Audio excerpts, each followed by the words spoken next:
ಯಾವ ಖಂಡವನ್ನ ದಕ್ಷಿಣ ಸಾಗರ ಅಂತ ಕರೀತಾರೆ? ಭೂಮಿ ಮೇಲೆ ಯಾವ ಖಂಡವನ್ನು ದಕ್ಷಿಣದ ಮಹಾಸಾಗರ ಸದರ್ನ್ ಓಸಿಯನ್ ಅಂತ ಕರೀತಾರೆ? ಅಂಟಾರ್ಟಿಕಾ ಖಂಡ, ಆಸ್ಟ್ರೇಲಿಯಾ ಖಂಡ, ದಕ್ಷಿಣ ಆಫ್ರಿಕಾ ಖಂಡ, ದಕ್ಷಿಣ ಅಮೆರಿಕ ಖಂಡ. ಸರಿಸುಮಾರು 58% ಕರೆಕ್ಟ್ ಆನ್ಸರ್ ಮಾಡಿದ್ರಿ. ಸರಿಯಾದಂತ ಉತ್ತರ ಅಂಟಾರ್ಟಿಕ್ ಖಂಡ. ನೋಡಿ, ಅಂಟಾರ್ಟಿಕ್ ಖಂಡವನ್ನ ದಕ್ಷಿಣದ ಖಂಡವನ್ನ ಅಥವಾ ದಕ್ಷಿಣ ಸಾಗರ ಅಂತ ಕರೀತಾರೆ. ಸದರ್ನ್ ಓಸಿಯನ್ ಅಂತ ಕರೀತಾರೆ. ಸದರ್ನ್ ಓಸಿಯನ್ ಅಂದ್ರೆ ಏನು? ದಕ್ಷಿಣದ ಮಹಾಸಾಗರ. ದಕ್ಷಿಣದ ಮಹಾಸಾಗರ.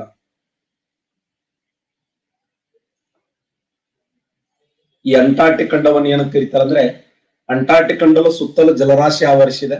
ಈ ಜಲರಾಶಿಯನ್ನು ಏನಂತ ಕರೀತಾರೆ ಅಂದ್ರೆ ದಕ್ಷಿಣ ಸಾಗರವೆಂದು ಕರೆಯುತ್ತಾರೆ.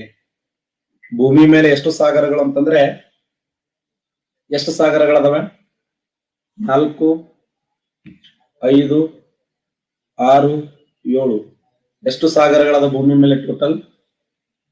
ಒಟ್ಟು ಸಾಗರಗಳು ಅಂತ ಪರಿಗಣಿಸಿದ್ರೆ ಎಷ್ಟದಾವ? ಎಸ್, 5 ಸಾಗರಗಳದ. ನೋಡಿ, ಭೂಮಿಯ ಮೇಲೆ 5 ಸಾಗರಗಳು. 5 ಸಾಗರಗಳನ್ನ ಅನುಕ್ರಮವಾಗಿ ಏನಂತ ಕರೀತಾರಂದ್ರ ಪೈಸಾ ಅಂತ ಕರೀತಾರೆ. ಪೈಸಾ ಸಾಗರಗಳನ್ನು ಅನುಕ್ರಮವಾಗಿ ಪೈಸಾ. ಪೈಸಾ ಅಂದ್ರೆ ಏನು? ಅನುಕ್ರಮವಾಗಿ first Pacific Ocean, Atlantic Ocean, Indian Ocean, Southern Ocean, Arctic Ocean. ಭೂಮಿ ಮೇಲೆ ಎಷ್ಟು ಸಾಗರಗಳದಾವ ಅಂದ್ರೆ ಪ್ರಧಾನವಾಗಿ 5 ಸಾಗರಗಳು ನೋಡ್ತೀವಿ. ಒಂದು ಪಸಿಫಿಕ್ ಸಾಗರ, ಅಟ್ಲಾಂಟಿಕ್ ಸಾಗರ, ಹಿಂದೂ ಮಹಾಸಾಗರ, ದಕ್ಷಿಣ ಮಹಾಸಾಗರ, ಆರ್ಕಟಿಕ್ ಸಾಗರ ಅಂತ ಹೇಳಿ ಭೂಮಿಯ ಮೇಲೆ ಒಟ್ಟು ಸಾಗರಗಳ ಸಂಖ್ಯೆ ಎಷ್ಟು ಅಂದ್ರೆ 5. ನೋಡಿ, ಒಟ್ಟು ಭೂಮಿಯ ಮೇಲೆ ಸಾಗರಗಳ ಸಂಖ್ಯೆ 5. 5 ಸಾಗರಗಳು: ಪಸಿಫಿಕ್ ಸಾಗರ, ಅಟ್ಲಾಂಟಿಕ್ ಸಾಗರ, ಹಿಂದೂ ಮಹಾಸಾಗರ, ದಕ್ಷಿಣ ಮಹಾಸಾಗರ, ಆರ್ಕಟಿಕ್ ಸಾಗರ. ಅಂಟಾರ್ಟಿಕ್ ಖಂಡದ ಅತ್ಯಂತ ಎತ್ತರವಾಗಿರುವಂತಹ ಶಿಖರ ಯಾವುದು? ಅಂಟಾರ್ಟಿಕ್ ಖಂಡದಲ್ಲಿ ಅತ್ಯಂತ ಎತ್ತರವಾಗಿರುವಂತಹ ಶಿಖರ ಅಕಂಕಾಗುವಾ, ವಿನ್ಸನ್ ಮ್ಯಾಸಿಫ್, ಮೌಂಟ್ ಎಲ್ಬ್ರಸ್, ಕೋಸಿಸ್ಕೋ. ಅಂಟಾರ್ಟಿಕ್ ಖಂಡದಲ್ಲಿ ಅತ್ಯಂತ ಎತ್ತರವಾಗಿರುವಂತಹ ಶಿಖರ ಯಾವುದು?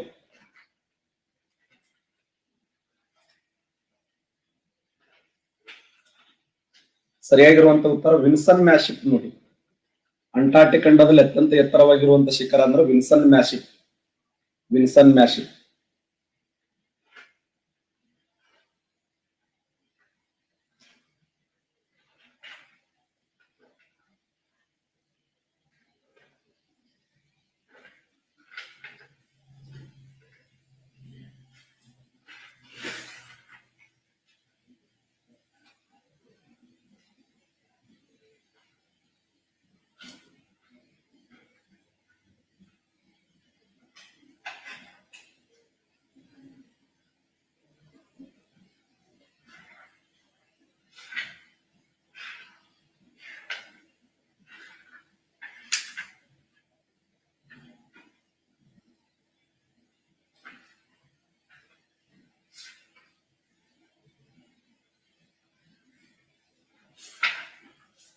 ನೋಡಿ,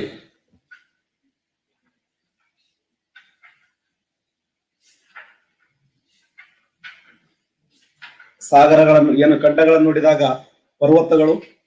ಏಷ್ಯಾ ಖಂಡದ ಅತ್ಯಂತ ಎತ್ತರವಾಗಿರುವಂತಹ ಶಿಖರ ಅಂದ್ರೆ ಮೌಂಟ್ ಎವರೆಸ್ಟ್. ಯುರೋಪ ಖಂಡದ ಅತಿ ಎತ್ತರವಾದ ಶಿಖರ ಅಂದ್ರೆ ಮೌಂಟ್ ಎಲ್ಬ್ರಸ್. ಮೌಂಟ್ ಎಲ್ಬ್ರಸ್. ಉತ್ತರ ಅಮೆರಿಕದ ಅತಿ ಎತ್ತರವಾದ ಶಿಖರ ಅಂದ್ರೆ ಮೌಂಟ್ ಮ್ಯಾಕಿನ್ಲೆ. ದಕ್ಷಿಣ ಅಮೆರಿಕದ ಅತಿ ಎತ್ತರವಾದ ಶಿಖರ ಅಂದ್ರೆ ಅರ್ಜೆಂಟೈನ್ ದೇಶದ ಅಕಂಕಾಗುವಾ. ಆಫ್ರಿಕಾ ಖಂಡದ ಅತಿ ಎತ್ತರವಾದ ಶಿಖರ ಅಂದ್ರೆ ಕಿಲಿಮಾಂಜರೋ. ಅಂಟಾರ್ಟಿಕ್ ಖಂಡದ ಅತಿ ಎತ್ತರವಾದ ಶಿಖರ ಅಂದ್ರೆ ಕೋಸಿಸ್ಕೋ. ಸರಿ, ಆಸ್ಟ್ರೇಲಿಯಾ ಖಂಡ. ಅಂಟಾರ್ಟಿಕ್ ಖಂಡದ ಅತಿ ಎತ್ತರವಾದ ಶಿಖರ ಅಂದ್ರೆ ವಿಲ್ಸನ್ ಮ್ಯಾಸಿಫ್. ನೋಡಿ, ಪ್ರಪಂಚದ ಪ್ರಧಾನವಾಗಿರುವಂತಹ 7 ಖಂಡಗಳಲ್ಲಿ ಕಂಡುಬರುವಂತ 7 ಪರ್ವತಗಳು: Mount Everest,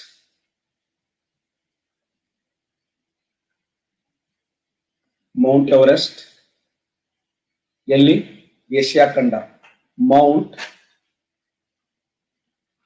ಎಲ್ಬ್ರಸ್, Mount Elbrus, Mount McKinley, Mount McKinley, Mount Aconcagua,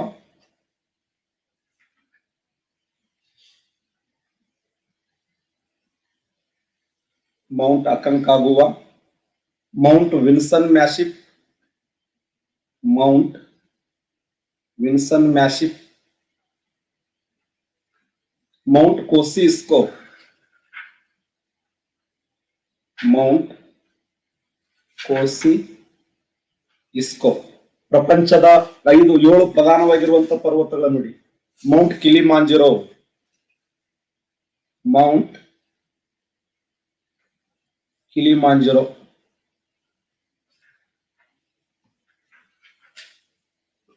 Mount Kilimanjaro. ಎಲ್ಲೆಲ್ಲಿ ತೋರಿಸಿನ ಅಲ್ಲೇ ಪರ್ವತಗಳದಾವೆ. ಏಷ್ಯಾ ಖಂಡದ ಅತಿ ಎತ್ತರವಾದ ಶಿಖರ ಅಂದ್ರ ಮೌಂಟ್ ಎವರೆಸ್ಟ್. ಯುರೋಪ ಖಂಡದ ಅತಿ ಎತ್ತರವಾದ ಶಿಖರ ಅಂದ್ರ ಮೌಂಟ್ ಎಲಬ್ರಸ್. ಉತ್ತರ ಅಮೆರಿಕದ ಅತಿ ಎತ್ತರವಾದ ಶಿಖರ ಅಂದ್ರ ಮೌಂಟ್ ಮ್ಯಾಕಿನ್ಲೆ. ದಕ್ಷಿಣ ಅಮೆರಿಕದ ಅತಿ ಎತ್ತರವಾದ ಶಿಖರ ಅಂದ್ರ ಮೌಂಟ್ ಅಕಂಕಾಗುವಾ. ಅಂಟಾರ್ಟಿಕ್ ಖಂಡದ ಅತಿ ಎತ್ತರವಾದ ಶಿಖರ ಅಂದ್ರ ಮೌಂಟ್ ವಿನ್ಸನ್ ಮ್ಯಾಸಿಫ್. ಆಸ್ಟ್ರೇಲಿಯಾ ಖಂಡದ ಅತಿ ಎತ್ತರವಾದ ಶಿಖರ ಅಂದ್ರ ಮೌಂಟ್ ಕೋಸಿಸ್ಕೋ, ಮೌಂಟ್ ಕೋಸಿಸ್ಕೋ. ಪ್ರಪಂಚದ ಪ್ರಧಾನವಾಗಿರುವಂತಹ 7 ಪರ್ವತಗಳು, 7 ಖಂಡಗಳ 7 ಪರ್ವತಗಳನ್ನು ಕರೀತಾರೆ.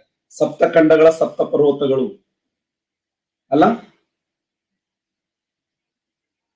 ಕ್ವಶನ್ ಏನ್ ಕೇಳಿದ್ದೆ ನಾನು? ಅಂಟಾರ್ಟಿಕ್ ಖಂಡದ ಅತ್ಯಂತ ಎತ್ತರವಾಗಿರುವಂತಹ ಶಿಖರ ಯಾವ್ದಂದ್ರ ವಿನ್ಸನ್ ಮ್ಯಾಸಿಫ್ ನೋಡಿ.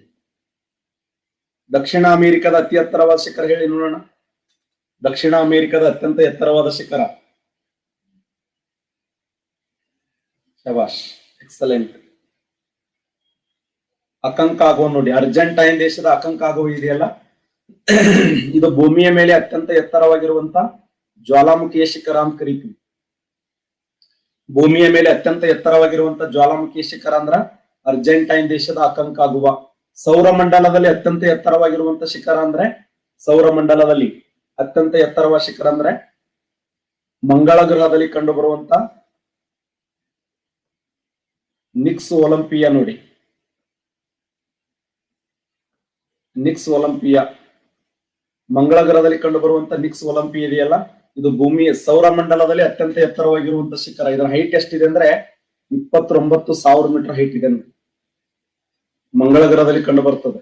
ಸೌರಮಂಡಲದಲ್ಲಿ ಅತ್ಯಂತ ಎತ್ತರವಾಗಿರುವಂತ ಜ್ವಾಲಾಮುಖಿಯ ಶಿಖರ ಇದು.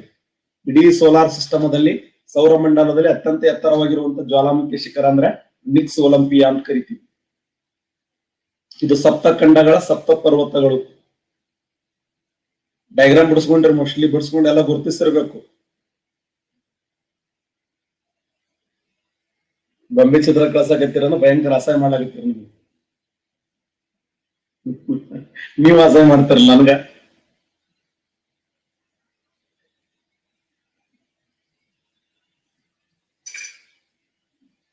ಆ ಡಯಾಗ್ರಾಮ್ ನೋಡಿ ಕೆಟ್ಟ ಅಸಹ್ಯ ಮಾಡಾಕತ್ತೀರಿ ನೋಡಿ.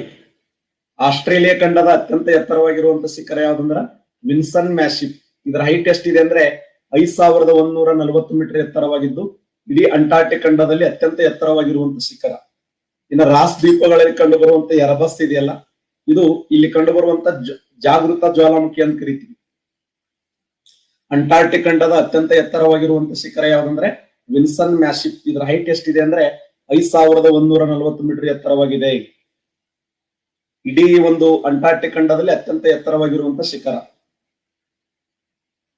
ಅಂಟಾರ್ಟಿಕ್ ಖಂಡದಲ್ಲಿ ಅತ್ಯಂತ ಎತ್ತರವಾಗಿರುವಂತ ಶಿಖರ ಅಂತ ಗುರುತಿಸ್ತೀವಿ. ಯಾವುದು? ವಿನ್ಸನ್ ಮ್ಯಾಸಿಫ್. ಪ್ರಪಂಚದಲ್ಲಿ ಅತ್ಯಂತ ಕಡಿಮೆ ಉಷ್ಣಾಂಶ ದಾಖಲಾಗಿರುವಂತ ಸ್ಥಳ ಯಾವುದು? ನಾನು ನಿನ್ನೆ ಕ್ವಶನ್ ಕೇಳಿದ್ದೆ ನಿಮಗೆ. ಅತ್ಯಂತ ಕಡಿಮೆ ಉಷ್ಣಾಂಶ ಅಂತಂದ್ರೆ ಅತ್ಯಂತ ತಂಪು ಅಂದಂಗ. ಅತ್ಯಂತ ಕಡಿಮೆ ಉಷ್ಣಾಂಶ ದಾಖಲಾಗಿರುವಂತ ಸ್ಥಳ ಯಾವ್ದಂದ್ರೆ ಬೀದರ್, ಡ್ರಾಸ್, ವೋಸ್ಟಾಕ್, ಹಿಮಾಲಯ ಪರ್ವತಗಳು.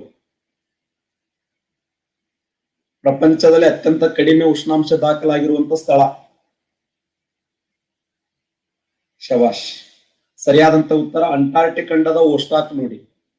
ಭೂಮಿಯ ಮೇಲೆ ಅತ್ಯಂತ ಕಡಿಮೆ ಉಷ್ಣಾಂಶ ದಾಖಲಾಗಿರುವಂತ ಸ್ಥಳ ಅಂದ್ರೂ ಒಂದೇ, ಭೂಮಿಯ ಮೇಲೆ ಅತ್ಯಂತ ತಂಪಾಗಿರುವಂತ ಸ್ಥಳ ಅಂದ್ರೂ ಒಂದೇ. ಇದು ಪ್ರಪಂಚದಲ್ಲಿ ಅತ್ಯಂತ ಕಡಿಮೆ ಉಷ್ಣಾಂಶ ದಾಖಲಾಗಿರುವಂತ ಸ್ಥಳ. ಇದು ಎಲ್ಲಿದೆ ಅಂದ್ರೆ ವೋಸ್ಟಾಕದಲ್ಲಿ ಕಂಡು ಬರ್ತದೆ. ಅಂಟಾರ್ಟಿಕ್ ಖಂಡದ ವೋಸ್ಟಾಕ್, ಅಂಟಾರ್ಟಿಕ್ ಖಂಡದ ವೋಸ್ಟಾಕದಲ್ಲಿ ಕಂಡು ಬರುತ್ತದೆ. ಇದು ನೋಡಿ, ಈ ಅಂಟಾರ್ಟಿಕ್ ಖಂಡದಲ್ಲಿ ಪೆಂಗ್ವಿನ್ಗಳು ಕಂಡು ಬರ್ತವೆ. ಆ ಪೆಂಗ್ವಿನ್ಗಳು ತಮ್ಮ ಸಂತಾನೋತ್ಪತ್ತಿಗಾಗಿ ಕಲ್ಲು ಪೊರಟೆಗಳಲ್ಲಿ ನಿರ್ಮಿಸಿಕೊಂಡಿರ್ತಕ್ಕಂಥ ಗೂಡುಗಳಿಗೆ ರುಕರಿ ಅಂತ ಕರೀತಾರೆ. ಯಾಕಂದ್ರೆ ಅಂಟಾರ್ಟಿಕ್ ಖಂಡದ ಕಂಡು ಬರುವಂತ ಒಂದು ವಿಶಿಷ್ಟವಾಗಿರುವಂತ ಪಕ್ಷಿ ಪ್ರಭೇದ ಯಾವಂದ್ರೆ ಪೆಂಗ್ವಿನ್ಗಳು. ಪೆಂಗ್ವಿನ್ಗಳು ಹೈಯೆಸ್ಟ್ ಕಂಡು ಬರ್ತವೆ. ಆ ಅದಿಲ್ ಪೆಂಗ್ವಿನ್ ಆಗಿರಬಹುದು ಅಥವಾ ಸಾಮ್ರಾಟ್ ಪೆಂಗ್ವಿನ್ ಆಗಿರಬಹುದು. ಅದಿಲ್ ಪೆಂಗ್ವಿನ್ಗಳು ಮತ್ತು ಸಾಮ್ರಾಟ್ ಪೆಂಗ್ವಿನ್ಗಳು ಎಲ್ಲಿದಾವ ಅಂದ್ರೆ ಅಂಟಾರ್ಟಿಕ್ ಖಂಡದಲ್ಲಿ ಕಂಡು ಬರ್ತವೆ. ನೋಡಿ, ದಕ್ಷಿಣ ಧ್ರುವದ ಸಮೀಪದಲ್ಲಿರುವಂತ ಈ ಖಂಡ ಓಸ್ಟಾಕ್ ಅನ್ನುವಂತ ಸ್ಥಳ ಇಡೀ ಪ್ರಪಂಚದಲ್ಲಿಯೇ ಅತ್ಯಂತ ಕಡಿಮೆ ಉಷ್ಣಾಂಶ ದಾಖಲಾಗಿರುವಂತ ಸ್ಥಳ 89.7 ಡಿಗ್ರಿ ಸೆಲ್ಸಿಯಸ್. ಇದು -89.7 ಡಿಗ್ರಿ ಸೆಲ್ಸಿಯಸ್. ಭೂಮಿಯ ಮೇಲೆ ಅತ್ಯಂತ ತಂಪಾಗಿರುವಂತ ಸ್ಥಳ ಅಂದ್ರೆ ಅಂಟಾರ್ಟಿಕ್ ಖಂಡದ ಓಸ್ಟಾಕ್, -89.7 ಡಿಗ್ರಿ ಸೆಲ್ಸಿಯಸ್. ಭೂಮಿಯ ಮೇಲೆ 4 ಸ್ಥಳಗಳ ನೆನಪಿಡಿ. 4 ಸ್ಥಳಗಳು ಯಾವುವು? ಹೆಚ್ಚು ಮಳೆ ಬೀಳುವ ಸ್ಥಳ, ಕಡಿಮೆ ಮಳೆ ಬೀಳುವ ಸ್ಥಳ, ಹೆಚ್ಚು ಉಷ್ಣಾಂಶ ದಾಖಲಾದ ಸ್ಥಳ, ಕಡಿಮೆ ಉಷ್ಣಾಂಶ ದಾಖಲಾಗಿರುವ ಸ್ಥಳ. ಹೆಚ್ಚು ಉಷ್ಣಾಂಶ ಯಾವುದು? ಆಫ್ರಿಕಾ ಖಂಡದ ಲಿಬಿಯಾ ದೇಶದ ಅಲ್ ಅಜೇಜಿಯಾ. ಆಫ್ರಿಕಾ ಖಂಡದ ಲಿಬಿಯಾ ದೇಶದ ಅಲ್ ಅಜೇಜಿಯಾ. ಕಡಿಮೆ ಉಷ್ಣಾಂಶ ದಾಖಲಾಗಿರುವ ಸ್ಥಳ ಅಂಟಾರ್ಟಿಕ್ ಖಂಡದ ಓಸ್ಟಾಕ್, -89.7 ಡಿಗ್ರಿ ಸೆಲ್ಸಿಯಸ್. ಹೆಚ್ಚು ಮಳೆ ಬೀಳುವ ಸ್ಥಳ ಭಾರತ ದೇಶದ ಮೌಸಿನ್ರಾಮ. ಭಾರತದ ಮೇಘಾಲಯದ ಮೌಸಿನ್ರಾಮ ಇಡೀ ಭೂಮಿಯ ಮೇಲೆ ಅತ್ಯಂತ ಹೆಚ್ಚು ಮಳೆ ಬೀಳುವಂತ ಸ್ಥಳ. ಕಡಿಮೆ ಮಳೆ ಬೀಳುವ ಸ್ಥಳ ದಕ್ಷಿಣ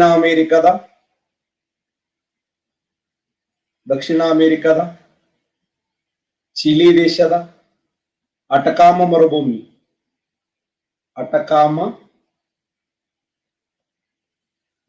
ನೋಡಿ, ಅಟಕಾಮ ಮರುಭೂಮಿ ಭೂಮಿಯ ಮೇಲೆ ಅತ್ಯಂತ ಕಡಿಮೆ ಮಳೆ ಬೀಳುವ ಸ್ಥಳ ಅಂದ್ರೆ ದಕ್ಷಿಣ ಅಮೆರಿಕದ ಚಿಲಿ ದೇಶದ ಅಟಕಾಮ ಮರುಭೂಮಿಯಲ್ಲಿ ಸರಿಸುಮಾರು 200 ರಿಂದ 400 ವರ್ಷಗಳಿಂದ ಮಳೆನೇ ಆಗಿಲ್ಲ ಅಂತ. ಅದೆಂತ ಪುಣ್ಯ ಭೂಮಿ ಇರಬಹುದು ವಿಚಾರ ಮಾಡಿ. ಭೂಮಿಯ ಮೇಲೆ ಅತ್ಯಂತ ಕಡಿಮೆ ಮಳೆ ಬಿದ್ದಂತ ಸ್ಥಳ ಅಂದ್ರ ದಕ್ಷಿಣ ಅಮೆರಿಕದ ಚಿಲಿ ದೇಶದ ಅಟಕಾಮ ಮರುಭೂಮಿ. ಭೂಮಿಯ ಮೇಲೆ ಗರಿಷ್ಠ ಮಳೆ ಬೀಳುವಂತ ಸ್ಥಳ ಅಂತಂದ್ರೆ ಭಾರತ ದೇಶದ ಮೇಘಾಲಯದ ಮೌಸಿನ್ರಾಮ. ಎಷ್ಟು ಸೆಂಟಿಮೀಟರ್ ಮಳೆ ಆಗಿದೆ ಅಂದ್ರೆ 1141 ಸೆಂಟಿಮೀಟರ್. ನೋಡಿ, ಭೂಮಿಯ ಮೇಲೆ ಇಲ್ಲಿಯವರೆಗೆ ದಾಖಲೆ ಮಳೆ ಆಗಿರುವಂತ ಸ್ಥಳ ಯಾವ್ದಂದ್ರೆ ಅದು ಭಾರತ ದೇಶದ ಮೇಘಾಲಯದ ಮೌಸಿನ್ರಾಮ. ಭೂಮಿಯ ಮೇಲೆ ಇಲ್ಲಿಯವರೆಗೆ ದಾಖಲೆ ಮಳೆ ಆಗಿರುವಂತ ಸ್ಥಳ ಇದು. ಅತ್ಯಂತ ಕಡಿಮೆ ಮಳೆ ಬೀಳುವಂತ ಸ್ಥಳ ಅಂದ್ರೆ ದಕ್ಷಿಣ ಅಮೆರಿಕದ ಚಿಲಿ ದೇಶದ ಅಟಕಾಮ ಮರುಭೂಮಿ. ಓಕೆನಾ? ನೆಕ್ಸ್ಟ್ ಕ್ವಶನ್, ಅಂತಾರಾಷ್ಟ್ರೀಯ ಭೂಭೌತ ವರ್ಷ ಅಂತ ಯಾವ್ದು ಕರೀತಾರೆ? ಪ್ರಪಂಚದಲ್ಲಿ ಇದನ್ನ ಅಂತಾರಾಷ್ಟ್ರೀಯ ಭೂಭೌತ ವರ್ಷ ಅಂತ ಕರೀತಾರೆ. ಯಾವುದನ್ನ? 1957 ರಿಂದ 1958 ಭೂಭೌತ ವರ್ಷ. ಸರಿಯಾದಂತ ಉತ್ತರ 1957 ರಿಂದ 58. ನೋಡಿ, ಯಾಕೆ ಇದನ್ನ 57 ರಿಂದ 58 ಭೂಭೌತ ವರ್ಷ ಅಂತ ಕರೀತಾರಂದ್ರ ಈ ಸಮಯದಲ್ಲಿ ಅಂಟಾರ್ಟಿಕ್ ಅಂದ ಒಪ್ಪಂದ ಆಗ್ತದೆ. ನೋಡಿ, ಅಂತಾರಾಷ್ಟ್ರೀಯ ಭೂಭೌತ ವರ್ಷ ಅಂತ ಯಾವ್ದನ್ನ ಕರೀತಾರಂದ್ರೆ 1957 ರಿಂದ 58 ಅಲ್ಲ, 1957 ರಿಂದ 58 ಅಂತಾರಾಷ್ಟ್ರೀಯ ಮಟ್ಟದ ಭೂಭೌತ ವರ್ಷ ಅಂತ ಕರೀತಾರೆ. ಆಮೇಲೆ ಇನ್ನೊಂದು ವಿಶೇಷ ಏನಂತಂದ್ರೆ ಅಮೆರಿಕ ದೇಶದ ವಾಷಿಂಗ್ಟನ್ ಡಿಸಿ ಅನ್ನುವಂತ ಸ್ಥಳದಲ್ಲಿ, ಯುನೈಟೆಡ್ ಸ್ಟೇಟ್ ಆಫ್ ಅಮೆರಿಕದ ವಾಷಿಂಗ್ಟನ್ ಡಿಸಿ ಅನ್ನುವಂತ ಸ್ಥಳದಲ್ಲಿ 1959 ಒಂದು ಸಮಿತಿ ಕೂಡುತ್ತದೆ. ವಿಶ್ವದ 12 ರಾಷ್ಟ್ರಗಳು ಒಂದುಗೂಡಿ, ಪ್ರಪಂಚದ 12 ರಾಷ್ಟ್ರಗಳು ಒಂದುಗೂಡಿ ಒಂದು ಕಮಿಟಿಯನ್ನು ಮಾಡ್ತಾರೆ. ಆ ಕಮಿಟಿಗೆ ಸಹಿ ಹಾಕಿದ್ದ ಯಾವಾಗ ಅಂತಂದ್ರೆ ಜೂನ್ 23, 1961. 1961 ಜೂನ್ 23 ಅದು ಯಾವ ಒಪ್ಪಂದ ಅಂದ್ರೆ ಅಂಟಾರ್ಟಿಕ್ ಖಂಡದ ಒಪ್ಪಂದ ಅಂತ ಕರಿತೀವಿ. ಆ ಅಂಟಾರ್ಟಿಕ್ ಒಪ್ಪಂದದ ವಿಶೇಷ ಏನು ಅಂತಂದ್ರೆ ಅನೇಕ ರಾಷ್ಟ್ರಗಳು, ಇದರಲ್ಲಿ ಅರ್ಜೆಂಟೈನ್ ದೇಶ ಆಗಿರಬಹುದು, ಆಸ್ಟ್ರೇಲಿಯಾ ಆಗಿರಬಹುದು, ಬೆಲ್ಜಿಯಂ ಆಗಿರಬಹುದು, ಚೀಲಿ ಆಗಿರಬಹುದು, ಫ್ರಾನ್ಸ್ ಆಗಿರಬಹುದು, ಜಪಾನ್ ಆಗಿರಬಹುದು, New Zealand, Norway, Dakshina Africa, Russia, United Kingdom, United state of America, ಸರಿಸುಮಾರು 12 ರಾಷ್ಟ್ರಗಳು ಸಿಗ್ನೇಚರ್ ಮಾಡ್ತವೆ. ಏನ್ ಸಿಗ್ನೇಚರ್ ಮಾಡ್ತಾವ ಅಂತಂದ್ರೆ, ಅಂಟಾರ್ಟಿಕ್ ಖಂಡದಾಗ ಹೋಗಿ ಇದು ನಮ್ಮದು ಅಂತ ಘೋಷಣೆ ಮಾಡಬಾರದು. ಆ ಅಂಟಾರ್ಟಿಕ್ ಖಂಡದಲ್ಲಿ ಅದು ಶ್ವೇತ ಖಂಡ, ಅದು ಬಿಳಿಯ ಖಂಡ, ಹಿಮದ ಖಂಡ, ಆ ಖಂಡದಲ್ಲಿ ಹೋಗಿ ಇದು ನಮ್ ಪ್ರದೇಶ ಅದ ಅಂತ ಹೇಳಿ ಘೋಷಣೆ ಮಾಡಂಗಿಲ್ಲ. ಈಗ ಹಳ್ಳಿ ಒಳದಾಗ ಯಾರು ತಿಪ್ಪಿ ಹಾಕ್ತಾರಲ್ಲ ಅವ್ರ ಹೆಸರೇ ಪ್ಲಾಟ್ ಆಗಿಬಿಡ್ತಾವ. ಹಳ್ಳಿ ಒಳದಾಗ ಯಾರ್ಯಾರು ನಾವು ಸಣ್ಣವ್ರಲಕ್ಕ ಹಂಗೆ ನೋಡ್ತಿದ್ವಿ, ಎಲ್ಲೆಲ್ಲಿ ತಿಪ್ಪಿ ಹಾಕ್ತಾರಲ್ಲ ಅವ್ರ ಹೆಸರು ಹೋಗಿ ಗ್ರಾಮ ಪಂಚಾಯತಿ ಮೆಂಬರ್, ಆಮೇಲೆ ಗ್ರಾಮ ಪಂಚಾಯತಿ ಅವೆಲ್ಲ ಮೆಂಬರ್ ಸ್ಟ್ರಾಂಗ್ ಇರಲಿ, ಹೋಗಿ ಒಂದ್ 500 ರೂಪಾಯಿ ಕೊಟ್ಟು ಸಾಕು, ಅವ್ರ ಹೆಸರಲ್ಲೇ ತಿಪ್ಪಿ ಜಾಗ ಆಗಿ 1 ತಿಂಗಳ 2 ತಿಂಗಳ ಮನೆ ಕಟ್ಟಿ ಬಿಡ್ತದೆ. ಹಂಗಿಲ್ಲ, ಅಂಟಾರ್ಟಿಕ್ ಖಂಡದಲ್ಲಿ ಹೋಗಿ ಇದು ನಮ್ ಭೂಮಿ ಅಂತೇಳಿ ಘೋಷಣೆ ಮಾಡೋದು, ಅಲ್ಲಿ ಹೋಗಿ ಅಣ್ವಸ್ತ್ರಗಳನ್ನ ಪ್ರಯೋಗ ಮಾಡೋದು, ಅಲ್ಲಿ ಪ್ರಾಣಿಗಳನ್ನ ಬಂಧಿಸೋದು, ಪ್ರಾಣಿಗಳ ಮೇಲೆ ಬೇಟೆಗಾರಿಕೆ ಮಾಡೋದು, ಪ್ರಾಣಿಗಳಿಗೆ ಹಿಂಸೆ ಕೊಡೋದು, ಪ್ರಾಣಿಗಳ ಜೊತೆ ನಾವು ಸುಮ್ಸುಮ್ಮನೆ ಉಚ್ಚುತ್ತರ ಡ್ಯಾನ್ಸ್, ಈ ತರ ಅಲ್ಲ. ಅದಕ್ಕೆ 1961 ಜೂನ್ 23ರಂದು ಅಂಟಾರ್ಟಿಕಾ ಒಪ್ಪಂದ ಜರುಗುತ್ತೆ. ಇದು IS ಕೇಳಿದಂತ ಪ್ರಶ್ನೆ. ಅಂಟಾರ್ಟಿಕಾ ಒಪ್ಪಂದ ಜರುಗಿದಂತ ವರ್ಷ ಮತ್ತು ಅದರ ಕರಾರುಗಳು ಕೇಳಿದ್ದ ಜೂನ್ 23, 1961ರಂದು ಅಮೆರಿಕ ದೇಶದ ವಾಷಿಂಗ್ಟನ್ DC ಅನ್ನುವಂತ ಸ್ಥಳದಲ್ಲಿ ಜಗತ್ತಿನ 12 ರಾಷ್ಟ್ರಗಳು ಒಂದುಗೂಡಿ ಏನ್ ಒಪ್ಪಂದ ಮಾಡ್ತಾವಂದ್ರೆ, ಆ ಒಂದು ಅಂಟಾರ್ಟಿಕ್ ಖಂಡದಲ್ಲಿ ಯಾರು ಕೂಡ ಏನ್ ಮಾಡಂಗಿಲ್ಲ ಅಂತಂದ್ರೆ ಅಲ್ಲಿಯ ಭೂಮಿಯ ಮೇಲೆ ಸ್ವಾಮ್ಯವನ್ನು ಹೊಂದಂಗಿಲ್ಲ. ಆ ಭೂಮಿ ನಂದು ನಂದು ಅಂತೇಳಿ ಏನು ಪ್ರಯತ್ನ ಮಾಡಂಗಿಲ್ಲ. Point number 1. ಪಾಯಿಂಟ್ ನಂಬರ್ 2 ಏನು ಅಂತಂದ್ರೆ, ಆ ಖಂಡದಲ್ಲಿ ಅನ್ಯ ಪ್ರಾಣಿಗಳಂತಂದು ಪ್ರಯೋಗ ಮಾಡಂಗಿಲ್ಲ. ಕೇವಲ ವಿಜ್ಞಾನಿಗಳಿಗೆ ಮಾತ್ರ ಆ ಖಂಡ ಸೊತ್ತಾಗಿದೆ. ಕೇವಲ ವಿಜ್ಞಾನಿಗಳು ಮಾತ್ರ ಆ ಖಂಡವನ್ನು ಪ್ರವೇಶ ಮಾಡಬೇಕು. ವಿಜ್ಞಾನಿಗಳು ಬಿಟ್ಟು ಬೇರೆ ವ್ಯಕ್ತಿಗಳಲ್ಲಿ ಎಂಟ್ರಿ ಕೊಡಂಗಿಲ್ಲ. ಆಮೇಲೆ ಅಲ್ಲಿಯ ಪ್ರಾಣಿಗಳ ಮೇಲೆ ನಾವು ಸ್ವಾಮ್ಯ ಹೊಂದಂಗಿಲ್ಲ. ಆಮೇಲೆ ಅಲ್ಲಿ ಮದ್ದು ಗುಂಡುಗಳನ್ನು ಸಿಡಿಸಂಗಿಲ್ಲ. ಆಮೇಲೆ ಅಣ್ವಸ್ತ್ರಗಳನ್ನ ಪ್ರಯೋಗ ಮಾಡೋಕೆ ಅವಕಾಶ ಇಲ್ಲ. ಇದೇ ಒಂದು ಅಂಟಾರ್ಟಿಕಾ ಒಪ್ಪಂದ ಅಂತ ಕರಿತೀವಿ. 1961 ಜೂನ್ 23ರಂದು ಈ ಒಪ್ಪಂದ ಜರುಗಿತು. ಅದೇ ಸಮಯದಲ್ಲಿ 1957-58 ಅಂತಾರಾಷ್ಟ್ರೀಯ ಭೂಭೌತ ವರ್ಷ ಅಂತೇಳಿ ವಿಶ್ವಸಂಸ್ಥೆ ಘೋಷಣೆ ಮಾಡಿತ್ತು. ಅಂಟಾರ್ಟಿಕ್ ಖಂಡದಲ್ಲಿ ಭಾರತ ಸ್ಥಾಪನೆ ಮಾಡಿದಂತ ಮೊದಲ ಸಂಶೋಧನಾ ಕೇಂದ್ರ ಯಾವುದು? ಅಂಟಾರ್ಟಿಕ್ ಖಂಡದಲ್ಲಿ ಭಾರತ ದೇಶ ಸಂಶೋಧನೆ ಮಾಡಿರ್ತಕ್ಕಂಥ ಸ್ಥಾಪನೆ ಮಾಡಿದಂತ ಮೊದಲ ಸಂಶೋಧನಾ ಕೇಂದ್ರ. 43% ಕರೆಕ್ಟ್ ಆನ್ಸರ್ ಮಾಡಿದ್ದೀರಿ. ಎಕ್ಸಲೆಂಟ್. ಸರಿಯಾದಂತ ಉತ್ತರ ದಕ್ಷಿಣ ಗಂಗೋತ್ರಿ. ನೋಡಿ, ದಕ್ಷಿಣ ಗಂಗೋತ್ರಿ ಸರಿಯಾಗಿರುವಂತ ಉತ್ತರ. ಅಂಟಾರ್ಟಿಕ್ ಖಂಡದಲ್ಲಿ ಭಾರತೀಯರು ತಮ್ಮದೇ ಆಗಿರುವಂತ ಒಂದು ಸಂಶೋಧನಾ ಕೇಂದ್ರವನ್ನು ಓಪನ್ ಮಾಡ್ತಾರೆ. ಯಾವ ವರ್ಷ ಅಂದ್ರೆ 1983ರಲ್ಲಿ. 1983ರಲ್ಲಿ ಅದರ ಹೆಸರು ಏನಂದ್ರೆ ದಕ್ಷಿಣ ಗಂಗೋತ್ರಿ ಅಂತ ಕರಿತೀವಿ. ಅಂಟಾರ್ಟಿಕ್ ಖಂಡದಲ್ಲಿ ಭಾರತೀಯರ 3 ಸಂಶೋಧನಾ ಕೇಂದ್ರಗಳಿದಾವೆ. 3 ಸಂಶೋಧನಾ ಕೇಂದ್ರಗಳು: ಭಾರತಿ, ಮೈತ್ರಿ, ಹಿಮಾದ್ರಿ, ದಕ್ಷಿಣ ಗಂಗೋತ್ರಿ. ಯಾವುದಿಲ್ಲ ಅಲ್ಲಿ? ಅಂಟಾರ್ಟಿಕ್ ಖಂಡದಲ್ಲಿ ಯಾವ ಸಂಶೋಧನಾ ಕೇಂದ್ರ ಇಲ್ಲ? ಭಾರತೀಯರು ಸ್ಥಾಪನೆ ಮಾಡಿದಂತೆ ಯಾವ ಸಂಶೋಧನಾ ಕೇಂದ್ರ ಇಲ್ಲ ಅಲ್ಲಿ? ಎಕ್ಸಲೆಂಟ್. 82% ಕರೆಕ್ಟ್ ಆನ್ಸರ್ ಮಾಡಿದ್ದೀರಿ. ಸರಿಯಾದಂತ ಉತ್ತರ ಹಿಮಾದ್ರಿ ಇಲ್ಲ. ನೋಡಿ, ಮತ್ತೆ ಹಿಮಾದ್ರಿ ಯಾಕೆ ಬರ್ದಿರಿ ಸರ? ಹಿಮಾದ್ರಿನೂ ಕೂಡ ನಾವು ಭಾರತೀಯರು ಸಂಶೋಧನೆ ಮಾಡಿದ್ದೇವೆ. ಹಿಮಾದ್ರಿಯನ್ನು ಎಲ್ಲಿ ಸಂಶೋಧನೆ ಮಾಡಿದ್ದೇವೆ, ಎಲ್ಲಿ ಈ ಕೇಂದ್ರವನ್ನು ಸ್ಥಾಪನೆ ಮಾಡಿದ್ದೇವೆ ಅಂದ್ರೆ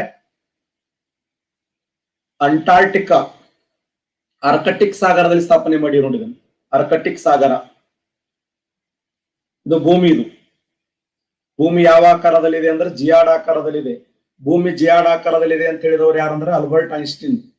ಭೂಮಿಯ ಉತ್ತರ ಧ್ರುವ ಇದು, ಭೂಮಿಯ ದಕ್ಷಿಣ ಧ್ರುವ.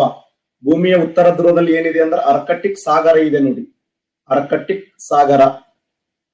ಆರ್ಕಟಿಕ್ ಸಾಗರ. ಭೂಮಿಯ ದಕ್ಷಿಣ ಧ್ರುವದಲ್ಲಿ ಅಂಟಾರ್ಟಿಕಾ ಖಂಡ ಇದೆ. ಅಂಟಾರ್ಟಿಕಾ ಖಂಡ. ಉತ್ತರ ಧ್ರುವದಲ್ಲಿ ಆರ್ಕಟಿಕ್ ಸಾಗರ, ದಕ್ಷಿಣ ಧ್ರುವದಲ್ಲಿ ಅಂಟಾರ್ಟಿಕಾ ಖಂಡ. ಆರ್ಕಟಿಕ್ ಅಪೋಸಿಟ್ ಯಾವಂದ್ರೆ ಆಂಟಿ ಆರ್ಕಟಿಕ್ ಅಂತ ಕರಿತೀವಿ. ಆ ಆಂಟಿ ಆರ್ಕಟಿಕ್ ಹೋಗಿ ಈ ಕ್ಲಾಕ್ ಇದೆ, ಕ್ಲಾಕರ್ ಅಪೋಸಿಟ್ ಆಂಟಿ ಕ್ಲಾಕ್ ಅಂತ ಕರಿತೀವಿ. ಉತ್ತರಾರ್ಧಗೋಳದಲ್ಲಿ ಆರ್ಕಟಿಕ್ ಸಾಗರ, ದಕ್ಷಿಣ ಅರ್ಧಗೋಳದಲ್ಲಿ ಅಂಟಾರ್ಟಿಕಾ ಖಂಡ.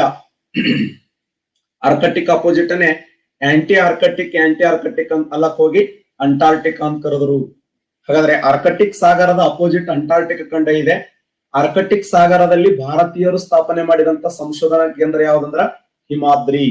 ಭಾರತೀಯರು ಆರ್ಕಟಿಕ್ ಸಾಗರದಲ್ಲಿ ಭಾರತೀಯರು ಸ್ಥಾಪನೆ ಮಾಡಿದಂತ ಸಂಶೋಧನಾ ಕೇಂದ್ರ ಹಿಮಾದ್ರಿ. ಇನ್ನು ಅಂಟಾರ್ಟಿಕ್ ಖಂಡದಲ್ಲಿ ದಕ್ಷಿಣ ಗಂಗೋತ್ರಿ, ನಂತರ ಮೈತ್ರಿ, ನಂತರ ಭಾರತಿ. ಇತ್ತೀಚೆಗೆ ಯಾವ್ದಂದ್ರೆ ಭಾರತಿ. 3 ಸಂಶೋಧನಾ ಕೇಂದ್ರಗಳನ್ನ ಅಂಟಾರ್ಟಿಕ್ ಖಂಡದಲ್ಲಿ ಸ್ಥಾಪನೆ ಮಾಡಿದರೆ, ಆರ್ಕಟಿಕ್ ಸಾಗರದಲ್ಲಿ ಒಂದು ಸಂಶೋಧನಾ ಕೇಂದ್ರ ಇದೆ, ಹಿಮಾದ್ರಿ ಅಂತ. ಇದು ಸಾಗರ, ಇದು ಖಂಡ, ಎರಡು ಅಪೋಸಿಟ್ ಅದ ನೋಡಿ ಧ್ರುವ ಪ್ರದೇಶಗಳು. ಉತ್ತರ ಧ್ರುವನ ಮೊದಲ ಬಾರಿಗೆ ಪ್ರವೇಶ ಮಾಡಿದವರು ಯಾರಂದ್ರೆ ರಾಬರ್ಟ್ ಪೇರಿ. FDA ಕೇಳಿದಂತ ಪ್ರಶ್ನೆ ನೋಡಿದು. 1924ರಲ್ಲಿ ರಾಬರ್ಟ್ ಪೇರಿ ಅನ್ನುವಂತ ವ್ಯಕ್ತಿ ಮೊಟ್ಟ ಮೊದಲ ಬಾರಿಗೆ ಉತ್ತರ ಧ್ರುವನ ಪ್ರವೇಶ ಮಾಡಿದರೆ, ದಕ್ಷಿಣ ಧ್ರುವನ 1911ರಲ್ಲಿ ಅಮುಂಡ್ಸನ್ ಅನ್ನುವಂತ ವ್ಯಕ್ತಿ, ಅಮುಂಡ್ಸನ್ ಏನ್ ಮಾಡಿದ ಅಂದ್ರೆ ಈ ದಕ್ಷಿಣ ಧ್ರುವನ ಮೊದಲ ಬಾರಿಗೆ ಪ್ರವೇಶ ಮಾಡ್ತಾನೆ. ಅಮುಂಡ್ಸನ್ನ ದಕ್ಷಿಣ ಧ್ರುವನ ಪ್ರವೇಶ ಮಾಡಿದರೆ, ರಾಬರ್ಟ್ ಪೇರಿ ಉತ್ತರ ಧ್ರುವನ ಪ್ರವೇಶ ಮಾಡ್ತಾನೆ. ಯಾವ ವರ್ಷ ಅಂದ್ರೆ 1924ರಲ್ಲಿ. ಹಾಗಾದ್ರೆ ಕ್ವಶನ್ ಏನ್ ಕೇಳ್ಯಾರ ನೋಡಿ. ನಮ್ಮ ಭಾರತೀಯರು ಅಂಟಾರ್ಟಿಕ್ ಖಂಡವನ್ನು ಪ್ರವೇಶ ಮಾಡಕ್ ಪ್ರಾರಂಭ ಮಾಡಿದ್ದೆ ಯಾವಾಗ ಅಂದ್ರೆ 1981ರಲ್ಲಿ. 1981ರಲ್ಲಿ ನಿಧಾನವಾಗಿ ಹೊಂಟೆ ನಾವು. ಯಾವತ್ತು ನಾವು ಯಾವುದೋ ಅವಸರ ಮಾಡೋ ಮಂದಿ ಅಲ್ಲ ನಾವು. ನಿಧಾನವಾಗಿ ತಡಿ, ಯಾಕೆ ಅವಸರ ಮಾಡೋದು, ಆರಾಮ್ ಹೋಗೋಣ. 1981 ಡಿಸೆಂಬರ್ 6ರಂದು SZ ಕಾಸಿಮ್ ಅನ್ನುವಂತ ವ್ಯಕ್ತಿ ಏನ್ ಮಾಡ್ತಾನೆ, ಇವ್ರನ್ನ ಕಳಿಸಿದವ್ರು ಯಾರಂದ್ರೆ ಶ್ರೀಮತಿ ಇಂದಿರಾ ಗಾಂಧಿ ಅವರು. ಶ್ರೀಮತಿ ಇಂದಿರಾ ಗಾಂಧಿ ಅವ್ರು ಏನ್ ಮಾಡ್ತಾರಂದ್ರೆ, ಅಂಟಾರ್ಟಿಕ್ ಖಂಡದಲ್ಲಿ ನಾವು ಕೂಡ ಒಂದು ಸಂಶೋಧನಾ ಕೇಂದ್ರವನ್ನ ಆರಂಭ ಮಾಡಬೇಕು ಅಂತ ಹೇಳಿ 1981 ಡಿಸೆಂಬರ್ 6ರಂದು ಎಲ್ಲಿಂದ ತಮ್ಮ ಪ್ರಯಾಣ ಆರಂಭ ಆಯ್ತು ಅಂದ್ರೆ ಗೋವಾದಿಂದ ಪ್ರಯಾಣ ಆರಂಭ ಆಯ್ತು ನೋಡಿ. ಗೋವಾದಿಂದ ಪ್ರಯಾಣ ಆರಂಭ ಮಾಡಿದ್ರು. ಆ ಒಂದು ಹಡಗಿನ ಹೆಸರು ಏನಂದ್ರೆ ಪೋಲಾರ್ ಸರ್ಕಲ್ ನೌಕೆ ಅನ್ನುವಂತ ಒಂದು ಹಡಗು. ಆ ಪೋಲಾರ್ ಸರ್ಕಲ್ ನೌಕೆ ಏನ್ ಮಾಡಿತ್ತಂದ್ರೆ 1982 ಜನವರಿ 9ರಂದು ಯಾವ ಖಂಡವನ್ನು ಪ್ರವೇಶ ಮಾಡುತ್ತಂದ್ರೆ ಅಂಟಾರ್ಟಿಕ್ ಖಂಡವನ್ನು ಪ್ರವೇಶ ಮಾಡುತ್ತದ. ಅಂಟಾರ್ಟಿಕ್ ಖಂಡ ಪ್ರವೇಶ ಮಾಡಿ ಈ SZ ಕಾಸಿಮ್ ಅವ್ರು ಫೋನ್ ಮಾಡಿ ಹೇಳ್ತಾರೆ, ಮೇಡಮ್ ಅವರ ನೀವು ಹೇಳಿದಂಗ ಈ ಖಂಡಕ್ ಬಂದಿವ್ರಿ, ಏನ್ ಮಾಡಮ್ ಅಂದಾಗ ಮೇಡಮ್ ಅವ್ರ ಅಂತಾರೆ, ಲಗಟ್ ಹೊಡ್ರಿ ನೀವು ಅಂತ. ಹೋಗಿರಪ್ಪ ಭಾರತೀಯ ಸಂಶೋಧನಾ ಕೇಂದ್ರವನ್ನು ಆರಂಭ ಮಾಡ್ರಿ ಅಂದಾಗ ಆಯ್ತು ಅಂತ ಹೇಳಿ ಭಾರತೀಯ ಖಂಡ ಸ್ಥಾಪಿಸಿದ ಮೊದಲ ಸಂಶೋಧನಾ ಕೇಂದ್ರ ಯಾವ್ದಂದ್ರ ದಕ್ಷಿಣ ಗಂಗೋತ್ರಿ ಅಂತ. ಈ ಖಂಡದಲ್ಲಿ ಭಾರತೀಯರು ಸ್ಥಾಪನೆ ಮಾಡಿದಂತ ಮೊಟ್ಟ ಮೊದಲ ಒಂದು ಈ ಸಂಶೋಧನಾ ಕೇಂದ್ರ ಹೆಸರೇನಂದ್ರೆ ದಕ್ಷಿಣ ಗಂಗೋತ್ರಿ. ನಂತರ ಸ್ಥಾಪನೆ ಮಾಡಿದ್ದು 1989ರಲ್ಲಿ ಮೈತ್ರಿ ಅಂತೇಳಿ ಕರಿತೀವಿ. ಅರ್ಥ ಆಯ್ತಾ? ದಕ್ಷಿಣ ಗಂಗೋತ್ರಿ, ಮೈತ್ರಿ, ಭಾರತಿ 3 ಸಂಶೋಧನಾ ಕೇಂದ್ರಗಳು ಯಾವುವು? ದಕ್ಷಿಣ ಗಂಗೋತ್ರಿ, ಮೈತ್ರಿ, ಭಾರತಿ. ಈ 3 ಸಂಶೋಧನಾ ಕೇಂದ್ರಗಳು ಅಂಟಾರ್ಟಿಕ್ ಖಂಡದಲ್ಲಿ ಸ್ಥಾಪನೆ ಮಾಡಿದರೆ, ಹಿಮಾದ್ರಿ ಅನ್ನುವಂತ ಸಂಶೋಧನಾ ಕೇಂದ್ರವನ್ನ ಆರ್ಕಟಿಕ್ ಸಾಗರದಲ್ಲಿ ಸ್ಥಾಪನೆ ಮಾಡಿವೆ. ಆರ್ಕಟಿಕ್ ಸಾಗರ. ನೆಕ್ಸ್ಟ್ ಹೋಗೋಣ.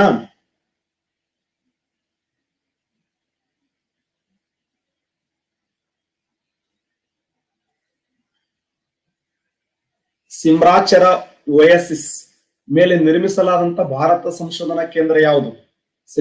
ಈ ಒಂದು ಅಂಟಾರ್ಟಿಕ್ ಖಂಡದಲ್ಲಿ ಒಂದು ಸ್ಥಳ ಇದು ಸಿಮ್ರಾಚರ ಅನ್ನುವಂತ. ಆ ಸಿಮ್ರಾಚರ ಒಯಸಿಸ್ ನ ಮೇಲೆ ನಿರ್ಮಿಸಲಾಗಿರುವಂತ ಭಾರತೀಯ ಸಂಶೋಧನಾ ಕೇಂದ್ರ ಯಾವುದು? ದಕ್ಷಿಣ ಗಂಗೋತ್ರಿ, ಮೈತ್ರಿ, ಭಾರತಿ, ಮೈಥಿಲಿ. ಸರಿಯಾದಂತ ಉತ್ತರ ಮೈತ್ರಿ ನೋಡಿ. ಮೈತ್ರಿ ಅನ್ನುವಂತ ಸಂಶೋಧನಾ ಕೇಂದ್ರವನ್ನ ಮೈತ್ರಿ 2ನೇ ಸಂಶೋಧನಾ ಕೇಂದ್ರವಾಗಿದ್ದು ಇದನ್ನ ಸಿಮ್ರಾಚರ ಒಯಸಿಸ್ ಮೇಲೆ ನಿರ್ಮಾಣಗೊಂಡಿದೆ. ಸಿಮ್ರಾಚರ ಅನ್ನುವಂತ ಒಯಸಿಸ್ ಮೇಲೆ ನಿರ್ಮಾಣಗೊಂಡಂತ 2ನೇ ಸಂಶೋಧನಾ ಕೇಂದ್ರ ಯಾವ್ದಂದ್ರ ಮೈತ್ರಿ ಅನ್ನುವಂತ ಸಂಶೋಧನಾ ಕೇಂದ್ರ. ಆಗಲೇ ಹೇಳಿದೆ ನಿಮಗೆ. ಅಂಟಾರ್ಟಿಕ್ ಖಂಡದಲ್ಲಿ ಸಿಹಿ ನೀರಿನ ಪೂರೈಕೆಗಾಗಿ ಭಾರತೀಯರು ನಿರ್ಮಾಣ ಮಾಡಿದ ಸರೋವರದ ಹೆಸರೇನು? ನಮ್ಮ ಭಾರತೀಯರು ಒಂದು ಸರೋವರ ನಿರ್ಮಾಣ ಮಾಡ್ತಾರೆ ಸಿಹಿ ನೀರನ್ನ ತೆಗೆಯುವಂತ ಉದ್ದೇಶಕ್ಕಾಗಿ.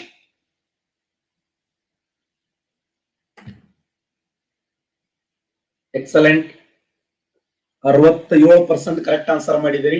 ಸರಿಯಾದಂತ ಉತ್ತರ ಪ್ರಿಯದರ್ಶಿನಿ ನೋಡಿ. ಇಂದಿರಾ ಗಾಂಧಿ ಅವರ ಹೆಸರಿನಲ್ಲಿ ಸ್ಥಾಪನೆ ಮಾಡಲಾಗ್ತದೆ ಪ್ರಿಯದರ್ಶಿನಿ ಅಂತ ಹೇಳಿ. ನಾವು ಅಂಟಾರ್ಟಿಕ್ ಖಂಡದಲ್ಲಿ ಸಾಮಾನ್ಯ ಮಂದಿ ಅಲ್ಲ, ಹೋಗಿ ಅಲ್ಲಿ ಏನ್ ಮಾಡಿದ್ವಿ ಅಂದ್ರೆ ಒಂದು ಸಿಹಿ ನೀರಿನ ಪೂರೈಕೆಗಾಗಿ ಭಾರತೀಯರು ನಿರ್ಮಾಣ ಮಾಡಿರ್ತಕ್ಕಂಥ ಸರೋವರದ ಹೆಸರು ಏನಂದ್ರ ಪ್ರಿಯದರ್ಶಿನಿ. ಇದು ಕ್ವಶನ್ ಆಗಿದೆ ನೋಡಿ. ಸಿಹಿ ನೀರಿನ ಪೂರೈಕೆಗಾಗಿ ಪ್ರಿಯದರ್ಶಿನಿ ಎಂಬ ಸರೋವರವನ್ನ ಭಾರತ ದೇಶದವರು ನಿರ್ಮಾಣ ಮಾಡ್ತಾರೆ. ಮೈತ್ರಿ ಕೇಂದ್ರದಲ್ಲಿ ಭೂ ವಿಜ್ಞಾನವನ್ನ, ಭೂಗೋಳಶಾಸ್ತ್ರವನ್ನ, ಔಷಧಿಗಳ ಬಗ್ಗೆ ಸಂಶೋಧನೆಯನ್ನ ನಡೆಯುತ್ತಿದೆ. ಹಾಗಾದ್ರೆ ಅಂಟಾರ್ಟಿಕ್ ಖಂಡದಲ್ಲಿ ಭಾರತೀಯರು ಕುಡಿಯುವ ನೀರಿನ ಉದ್ದೇಶಕ್ಕಾಗಿ ಸ್ಥಾಪನೆ ಮಾಡಿದಂತ ಸರೋವರದ ಹೆಸರೇನು?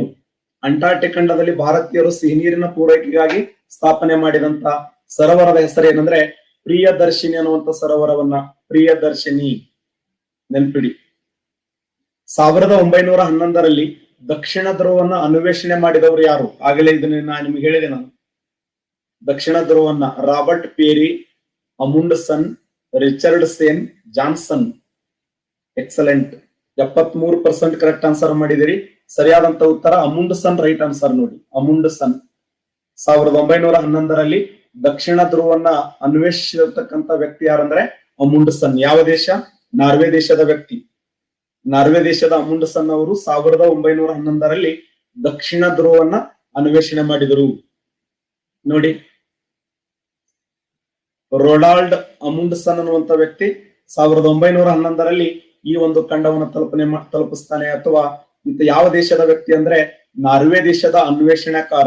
ನಾರ್ವೆ ದೇಶದ ಅನ್ವೇಷಣೆಕಾರನಾಗಿರುವಂತ ರೊನಾಲ್ಡ್ ಅಮುಂಡ್ಸನ್ ಅನ್ನುವಂತ ವ್ಯಕ್ತಿ 1911ರಲ್ಲಿ ಈ ಒಂದು ಖಂಡವನ್ನ ತಲುಪುವಲ್ಲಿ ಯಶಸ್ವಿಯಾದ.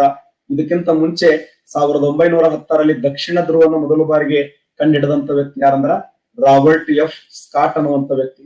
ಆದರೆ ಅದನ್ನು ಹೋಗಿ ತಲುಪಿದ ಮೊದಲ ವ್ಯಕ್ತಿ ಯಾರಂದ್ರೆ ಅಮುಂಡ್ಸನ್.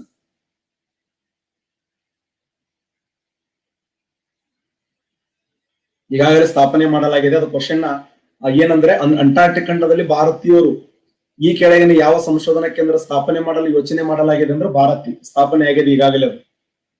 ಈಗಾಗಲೇ ಸ್ಥಾಪನೆ ಆಗಿದೆ. ಅದು ಭಾರತಿ ಎಂಬ ಮತ್ತೊಂದು ಸಂಶೋಧನಾ ಕೇಂದ್ರವನ್ನು ಅಂಟಾರ್ಟಿಕ್ ಖಂಡದಲ್ಲಿ ಸ್ಥಾಪಿಸಲು ಭಾರತ ದೇಶ ಯೋಚನೆ ಮಾಡಿದೆ. ಯಾಕ ಸ್ಥಾಪನೆ ಆಗಿದೆ. ಇದು ಸ್ಥಾಪನೆಯಾಗಿ ಎಲ್ಲ ಈಗಾಗಲೇ ಉದ್ಘಾಟನೆಯಾಗಿ ರಬ್ಬನ್ ಕಟ್ ಮಾಡಿವಿ.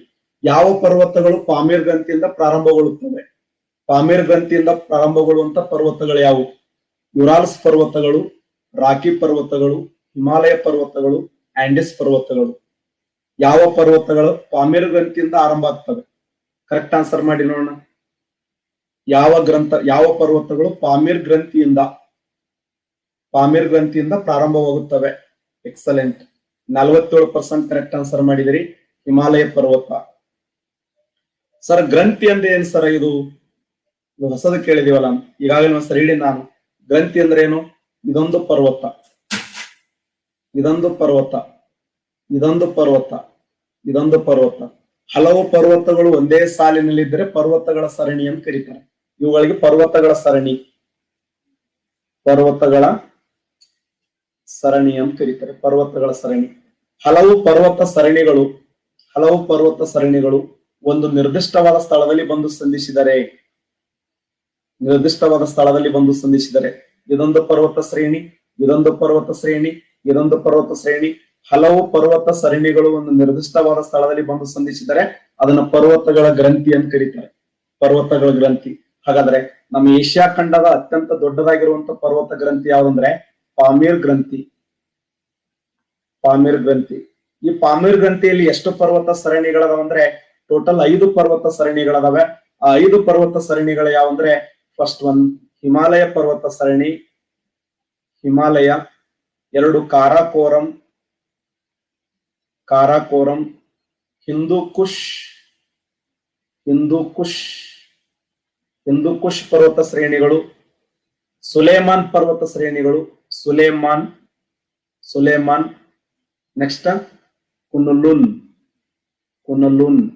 ಅಲ್ಲ. 5 ಪರ್ವತ ಸರಣಿಗಳದವಲ್ಲಿ. 5 ಪರ್ವತ ಶ್ರೇಣಿಗಳು ಯಾವಂತಂದ್ರೆ ಹಿಮಾಲಯ ಪರ್ವತ ಸರಣಿ, ಕಾರಾಕೋರಂ ಶ್ರೇಣಿ, ಹಿಂದೂ ಕುಶ್ ಶ್ರೇಣಿ, ಸುಲೇಮಾನ್ ಶ್ರೇಣಿ, ಕುನುಲುನ್ ಶ್ರೇಣಿ. ಎಲ್ಲಿ ಅಂತಂದ್ರೆ ಈ ಒಂದು ಪಾಮೀರ್ ಗ್ರಂಥಿಯಲ್ಲಿ ಎಷ್ಟು ಪರ್ವತ ಸರಣಿಗಳದಾವಂದ್ರೆ 5 ಪರ್ವತ ಸರಣಿಗಳದಾವೆ. 5 ಪರ್ವತ ಸರಣಿಗಳು ಮುಖ್ಯವಾಗಿ. ಆ 5 ಪರ್ವತ ಸರಣಿಗಳು ಯಾವಂತಂದ್ರೆ ಫಸ್ಟ್ ಒನ್ ಹಿಮಾಲಯ ಪರ್ವತ ಸರಣಿ, ನೆಕ್ಸ್ಟ್ ಒನ್ ಕಾರಾಕೋರಂ ಶ್ರೇಣಿ, ಹಿಂದೂ ಕುಶ್ ಶ್ರೇಣಿ, ಸುಲೇಮಾನ್ ಶ್ರೇಣಿ, ಕುನುಲುನ್ ಶ್ರೇಣಿ. ಎಷ್ಟು ಪರ್ವತ ಸರಣಿಗಳದಾವ ಅಂದ್ರೆ 5 ಪರ್ವತ ಸರಣಿಗಳನ್ನ ಕಾಣ್ತೀವಿ. ಓಕೆನಾ? ಪರ್ವತ ಅಂದ್ರೆ ಏನು? ಪರ್ವತ ಸರಣಿ ಅಂದ್ರೆ ಏನು? ಹಲವು ಪರ್ವತಗಳು ಒಂದು ನಿರ್ದಿಷ್ಟವಾದ ಸ್ಥಳ. ನೋಡಿ, ಇದೊಂದು ಪರ್ವತ ಸರಣಿ. ಉದಾಹರಣೆ ಮುಳ್ಳಯ್ಯನಗಿರಿ, ಬಾಬಾ ಬುಡನಗಿರಿ, ಕುದುರೆಮುಖ, ದೇವಿರಮ್ಮನ ಬೆಟ್ಟ, ರುದ್ರಗಿರಿ, ಪುಷ್ಪಗಿರಿ, ಬ್ರಹ್ಮಗಿರಿ, ಕೊಡಚಾದ್ರಿ ಅನುಕ್ರಮವಾಗಿ ನೋಡ್ತೀವಲ್ಲ, ಆ ತರ ಹಲವು ಪರ್ವತಗಳು ಒಂದೇ ಸಾಲಿನಲ್ಲಿದ್ದರೆ ಪರ್ವತಗಳ ಸರಣಿ ಅಂತ ಕರಿತೀವಿ. ಹಲವು ಪರ್ವತ ಸರಣಿಗಳು ಒಂದು ನಿರ್ದಿಷ್ಟವಾದ ಸ್ಥಳದಲ್ಲಿ ಬಂದು ಕೂಡಿದರೆ ಅವುಗಳನ್ನ ಗ್ರಂಥಿ ಅಂತ ಕರಿತೀವಿ. ಏಷ್ಯಾ ಖಂಡದ ಅತ್ಯಂತ ದೊಡ್ಡದಾಗಿರುವಂತ ಗ್ರಂಥಿ ಯಾವ್ದಂದ್ರ ಪಾಮೀರ್ ಗ್ರಂಥಿ. ಪಾಮೀರ್ ಗ್ರಂಥಿ. ನೋಡಿ, ಹಿಮಾಲಯ ಪರ್ವತಗಳು ಎಲ್ಲಿಂದ ಆರಂಭಗೊಳ್ತಾವ ಅಂದ್ರೆ ಹಿಮಾಲಯ ಪರ್ವತಗಳು ಪಾಮೀರ್ ಗ್ರಂಥಿಯಿಂದ ಆರಂಭ ಆಗ್ತವೆ. ಹಿಮಾಲಯ ಪರ್ವತಗಳು ಪಾಮೀರ್ ಗ್ರಂಥಿಯಿಂದ ಆರಂಭಗೊಳ್ತವೆ. ಈ ಹಿಮಾಲಯ ಪರ್ವತಗಳಲ್ಲಿ ಅತಿ ಎತ್ತರವಾದ ಶಿಖರ ಅಂದ್ರೆ Mount Everest. Mount Everest Himalaya ಪರ್ವತಗಳಲ್ಲಿ ಅತ್ಯಂತ ಎತ್ತರವಾಗಿರುವಂತಹ ಶಿಖರ. ಇಲ್ಲಿಯ ಮೌಂಟ್ ಎವರೆಸ್ಟ್ ಪ್ರಪಂಚದಲ್ಲಿ ಅತ್ಯಂತ ಎತ್ತರವಾದ ಶಿಖರ. ಬರೀ ಹಿಮಾಲಯ ಅಷ್ಟೇ ಅಲ್ಲ, ಜಗತ್ತಿನ ಅತಿ ಎತ್ತರವಾದ ಶಿಖರ ಅಂದ್ರೆ ಮೌಂಟ್ ಎವರೆಸ್ಟ್. ಲಾಸ್ಟ್ ಕ್ವಶನ್, ಕ್ಯುರೈಲ್ ದ್ವೀಪಗಳು ಕಂಡು ಬರುವಂತ ಖಂಡ ಯಾವುದು? ಕ್ಯುರೈಲ್ ಅನ್ನುವಂಥ ದ್ವೀಪಗಳು ಯಾವ ಖಂಡದಲ್ಲಿ ಕಂಡು ಬರ್ತವೆ? ಯುರೋಪ್ ಖಂಡದಲ್ಲಿ, ಆಫ್ರಿಕಾ ಖಂಡದಲ್ಲಿ, ಏಷ್ಯಾ ಖಂಡದಲ್ಲಿ, ಅಂಟಾರ್ಟಿಕ್ ಖಂಡದಲ್ಲಿ? ಕ್ಯುರೈಲ್ ದ್ವೀಪಗಳು ಕಂಡು ಬರೋದು ಎಲ್ಲಿ ಅಂತಂದ್ರೆ ಏಷ್ಯಾ ಖಂಡದಲ್ಲಿ. ನೋಡಿ, ಏಷ್ಯಾ ಖಂಡದಲ್ಲಿ ಕ್ಯುರೈಲ್ ದ್ವೀಪಗಳು ಕಂಡು ಬರ್ತವೆ. ಜಪಾನ್ ಕಂಡು ಬರ್ತದೆ, ಲಾಚು ಕಂಡು ಬರ್ತದೆ, ಫಿಲಿಪೈನ್ ಕಂಡು ಬರ್ತದೆ, ಬೋರ್ನಿಯಾ ಕಂಡು ಬರ್ತದೆ. ಇವೆಲ್ಲ ಕಂಡು ಬರೋದು ಎಲ್ಲಿ ಅಂತಂದ್ರೆ ಏಷ್ಯಾ ಖಂಡದ ಪ್ರಮುಖವಾಗಿರುವಂತ ದ್ವೀಪಗಳು ಅಂತ ಹೇಳಿ ಗುರುತಿಸ್ತೀವಿ ಏಷ್ಯಾ ಖಂಡದಲ್ಲಿ. ಎಸ್, ನೀವು ಹೇಳಿದಂತೆ ಪ್ರತಿದಿನ ನೀವೇನು ನನಗೆ ಟಾಸ್ಕ್ ಕೊಟ್ಟಿದ್ದೀರಲ್ಲ ಸರ್, ದಿನ ಪ್ರತಿದಿನ 10 ಕ್ವಶನ್ಗಳನ್ನ ಹೇಳಿ. ಈಗ 10 ಕ್ವಶನ್ ಯಾಕೆ 12 ಕ್ವಶನ್ ತೆಗೆದಿದ್ದೇನೆ. ಯಾರೋ ಬೆಂಕಿ ಮ್ಯಾಪನೋ.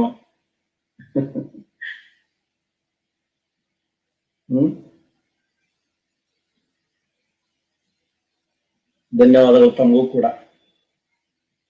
ನಾವು ಇಂಡಿಯನ್ ಜಿಯೋಗ್ರಫಿಯಲ್ಲಿ ಈಗಾಗಲೇ 3 ಚಾಪ್ಟರ್ ಗಳನ್ನ ಡಿಸ್ಕಸ್ ಮಾಡಿದ್ದೇವೆ. ಸಾಕಷ್ಟು ಜನ ವಿದ್ಯಾರ್ಥಿಗಳು ಇವತ್ತು ಕ್ಲಾಸ್ಗೆ ಅಟೆಂಡ್ ಆಗಿದ್ದೀರಿ. ಸರಿಸುಮಾರು 6,000ಕ್ಕಿಂತ ಹೆಚ್ಚು ವಿದ್ಯಾರ್ಥಿಗಳು ನನ್ನ ಕ್ಲಾಸ್ ಇವತ್ತು ಅಟೆಂಡ್ ಆಗಿದ್ದೀರಿ. ತಮಗೆ ಧನ್ಯವಾದಗಳು. ನನ್ನ ಮೇಲೆ ಪ್ರೀತಿ, ವಿಶ್ವಾಸ, ನಂಬಿಕೆಯಿಂದ ಸರ್ ಏನೋ ಒಂದು ಅಕ್ಷರ ಹೇಳ್ಕೊಡ್ತಾರೆ, ಟೈಮ್ ಅನ್ನು ವೇಸ್ಟ್ ಮಾಡದೇನೋ ಅಂತ ನಂಬಿಕೆ ವಿಶ್ವಾಸದೊಂದಿಗೆ ನನ್ನ ಕ್ಲಾಸ್ಗೆ ಅಟೆಂಡ್ ಆಗಿದ್ದೀರಲ್ಲ, ಈ ನಂಬಿಕೆ, ಪ್ರೀತಿ, ವಿಶ್ವಾಸಕ್ಕೆ ನಾನು ಚುಕ್ಕಿಯನ್ನು ಬರದೆ ಎಲ್ಲವೂ ಕೂಡ ಸಮಗ್ರವಾಗಿ ಕಲಿಸಿಕೊಡುವಂತ ಪ್ರಯತ್ನವನ್ನು ಮಾಡ್ತೀನಿ. ಎಸ್, ಈಗ ಭಾರತ ದೇಶದ ನದಿಗಳನ್ನು ಕುರಿತು ಡಿಸ್ಕಸ್ ಮಾಡೋಣ. ಅತ್ಯಂತ ಇಂಪಾರ್ಟೆಂಟ್ ಆಗಿರುವಂತ ಚಾಪ್ಟರ್ ಯಾವ್ದಂದ್ರೆ ಭಾರತ ದೇಶದ ನದಿ ವ್ಯವಸ್ಥೆ ಅಂತ ಹೇಳಿ.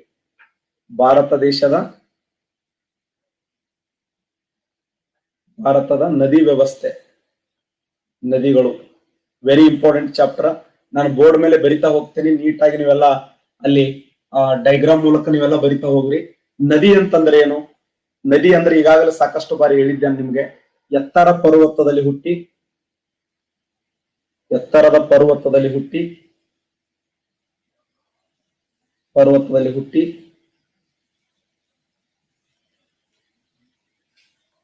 ಇಳಿಜಾರು ಅನುಸರಿಸಿ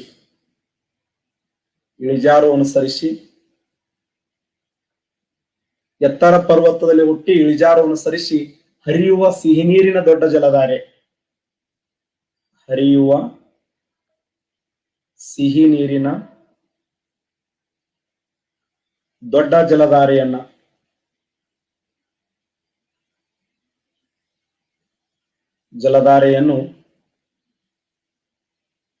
ನದಿ ಅಂತ ಕರೀತಾರೆ. ನೋಡಿ, ನದಿ ಅಂದ್ರೆ ಏನು? ಎತ್ತರ ಪರ್ವತದಲ್ಲಿ ಹುಟ್ಟಿ ಇಳಿಜಾರು ಅನುಸರಿಸಿ ಹರಿಯುವ ಸಿಹಿ ನೀರಿನ ದೊಡ್ಡ ಜಲಧಾರೆಯನ್ನು ನದಿ ಅಂತ ಕರೀತೀವಿ. ನದಿ ಎಲ್ಲಿ ಹುಟ್ಟುತ್ತದೆ ಅಂತಂದ್ರೆ, ನದಿ ಹುಟ್ಟುವುದು ಪರ್ವತಗಳಲ್ಲಿ ಹುಟ್ಟುತ್ತದೆ. ಪರ್ವತ ಸರಣಿಗಳಲ್ಲಿ ನದಿ ಹುಟ್ಟುತ್ತದೆ. ನದಿಗಳು ಹುಟ್ಟುವುದು ಎತ್ತರವಾದ ಪರ್ವತ ಸರಣಿಗಳಲ್ಲಿ ಹುಟ್ಟುತ್ತದೆ. ಪರ್ವತ ಸರಣಿಗಳಲ್ಲಿ ಹುಟ್ಟಿ ಇಳಿಜಾರು ಅನುಸರಿಸಿ ಹರಿಯುತ್ತದೆ. ಇಳಿಜಾರು ಅನುಸರಿಸಿ ಸಾಗರ ಅಥವಾ ಸಮುದ್ರವನ್ನು ಸೇರುತ್ತದೆ.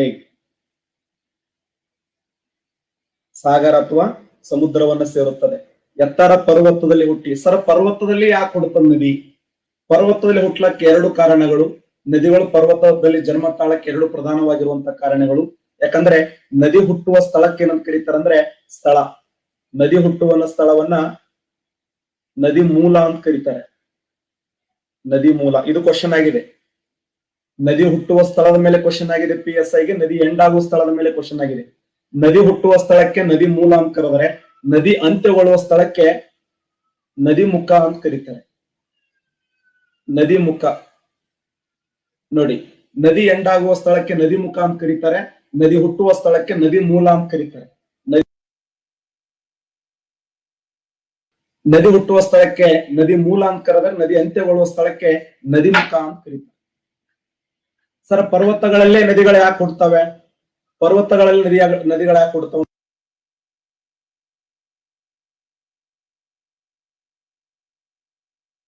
ಸ್ಥಳ ಪರ್ವತಗಳಲ್ಲಿ ಯಾಕೆ ಜನ್ಮ ತಾಳ್ತಂದ್ರೆ ಎರಡು ಉದ್ದೇಶಕ್ಕಾಗಿ ಜನ್ಮ ತಾಳ್ತದೆ. ಎರಡು, ಒಂದು ಅಪಾರ ಪ್ರಮಾಣದಲ್ಲಿ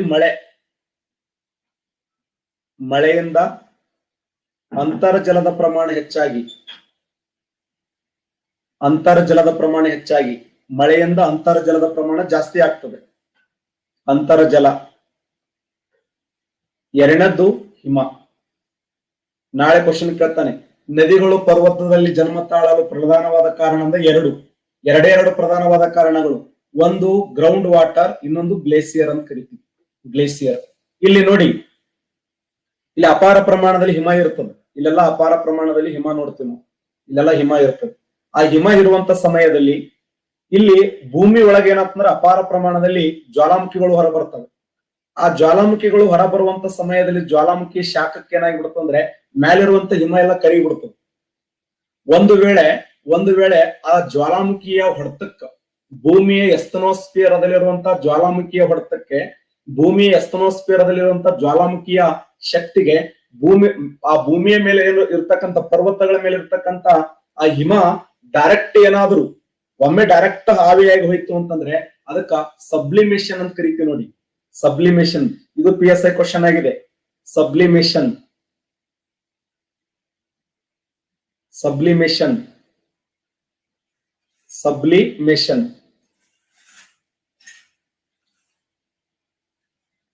ಸಬ್ಲಿಮೇಷನ್ ಅಂದ್ರೆ ಏನು? ಡೈರೆಕ್ಟ್ ಇದು ಆವಿಯಾಗಿ ಹೋಗ್ಬಿಡೋದು. ಪರ್ವತಗಳ ಮೇಲೆ ಇರ್ತಕ್ಕಂಥ ಈ ಮೋಡ ಈ ಹಿಮ, ಆ ಪರ್ವತಗಳ ಮೇಲೆ ಇರ್ತಕ್ಕಂಥ ಮಂಜುಗಡ್ಡೆ ಡೈರೆಕ್ಟ್ ಏನಾದ್ರು ಅದು ನೀರಾಗದೆ ಆವಿಯಾಗಿ ಹೋಗ್ಬಿಡುತ್ತಂದ್ರೆ ಅದಕ್ಕೆ ಸಬ್ಲಿಮೇಷನ್ ಅಂತ ಕರೀತಾರೆ. ಯಾಕಂದ್ರೆ ಭೂಮಿಯ ಅಂತರಾಳದಲ್ಲಿರುವಂತಹ ಲಾವಾರಸ ಜ್ವಾಲಾಮುಖಿ, ಆ ಜ್ವಾಲಾಮುಖಿಯ ಹೊಡೆತಕ್ಕೆ, ಆ ಜ್ವಾಲಾಮುಖಿಯ ಆ ಒಂದು ಪ್ರಮಾಣ ಜಾಸ್ತಿ ಆಗೋದ್ರಿಂದ ಆಟೋಮೆಟಿಕ್ ಏನಾಗ್ಬಿಡುತ್ತಂದ್ರೆ ಭೂಮಿ ಮೇಲೆ ಇರ್ತಕ್ಕಂಥ ಎಲ್ಲವೂ ಕೂಡ ಹಿಮ ಕರಗ್ತದೆ. ಆ ಹಿಮ ಕರಗಿ ಹನಿ ಹನಿಯಾಗಿ ಹಿಮ ನದಿಗಳು ಏನಾಗಿ ಹರಿಲಕ್ಕೆ ಶುರು ಮಾಡಿದ್ವು ಅಂದ್ರೆ ಅವುಗಳನ್ನ ಹಿಮ ನದಿಗಳು ಅಂತ ಕರೀತಾರೆ. ಹಿಮ ನದಿಗಳು ನೋಡಿ, ಸೂರ್ಯನ ಕಿರಣಗಳಿಂದ ಅಥವಾ ಭೂಮಿ ಇರುವಂತ ಶಾಖ, ಆ ಸೂರ್ಯನ ಕಿರಣದಿಂದ ಭೂಮಿಯ ಶಾಖದಿಂದ ಆ ಹಿಮದ ಮಂಜುಗಡ್ಡೆಗಳು ಕರಗಿ ಹನಿಯಾಗಿ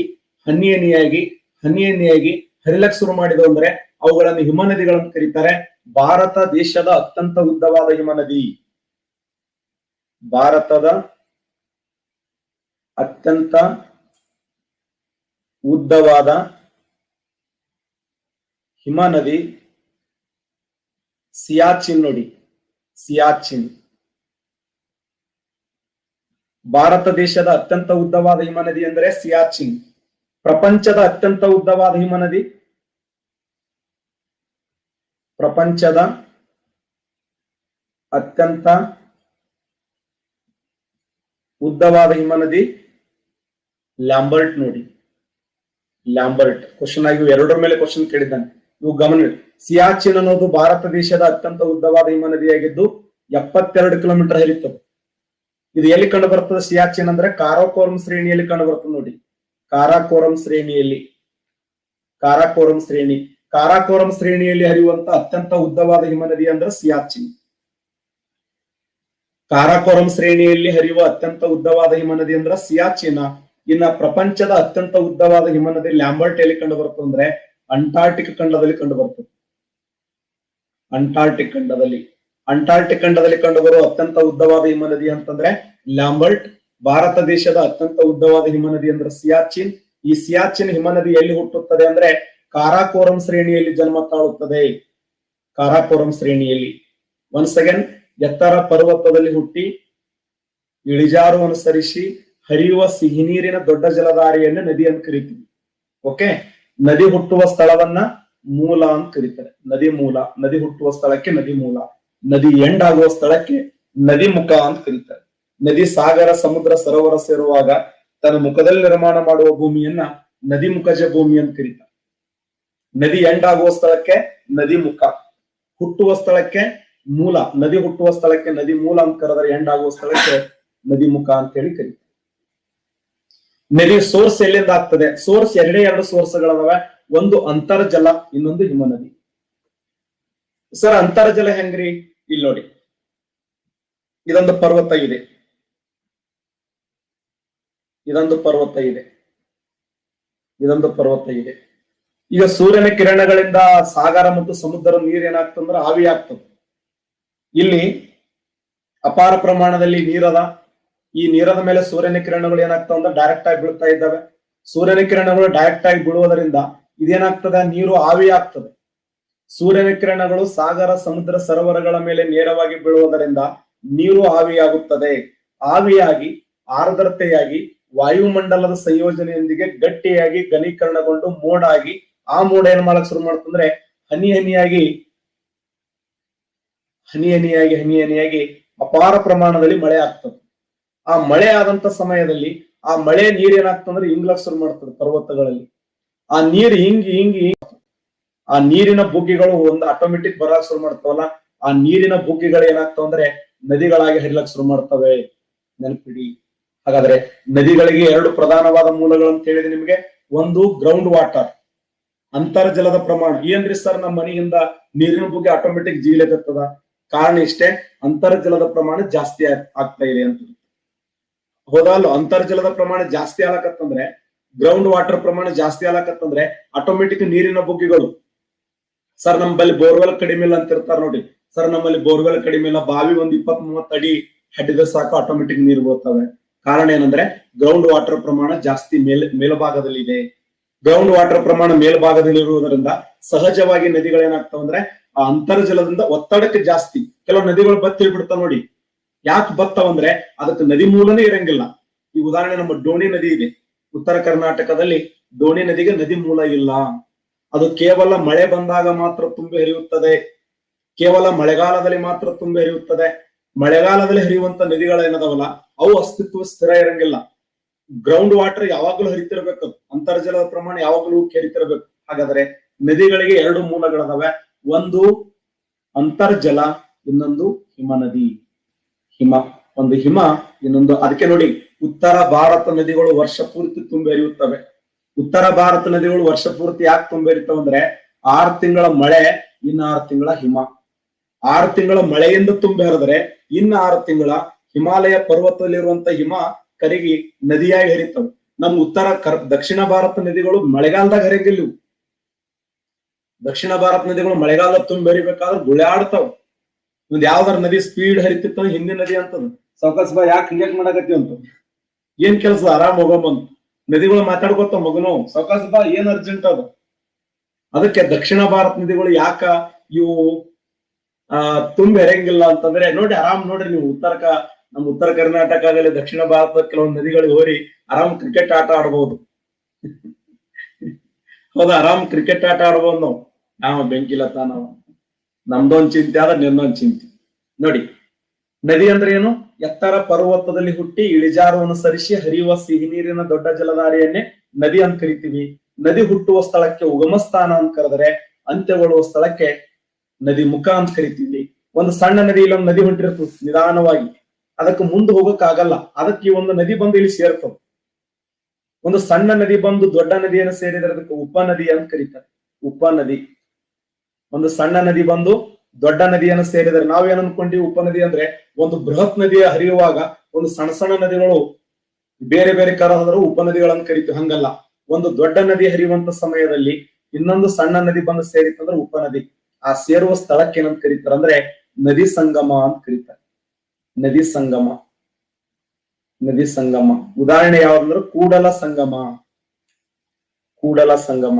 ಉದಾಹರಣೆ ಕೂಡಲ ಸಂಗಮ ಅಥವಾ ತ್ರಿವೇಣಿ ಸಂಗಮ. ಕೂಡಲ ಸಂಗಮ, ತ್ರಿವೇಣಿ ಸಂಗಮ.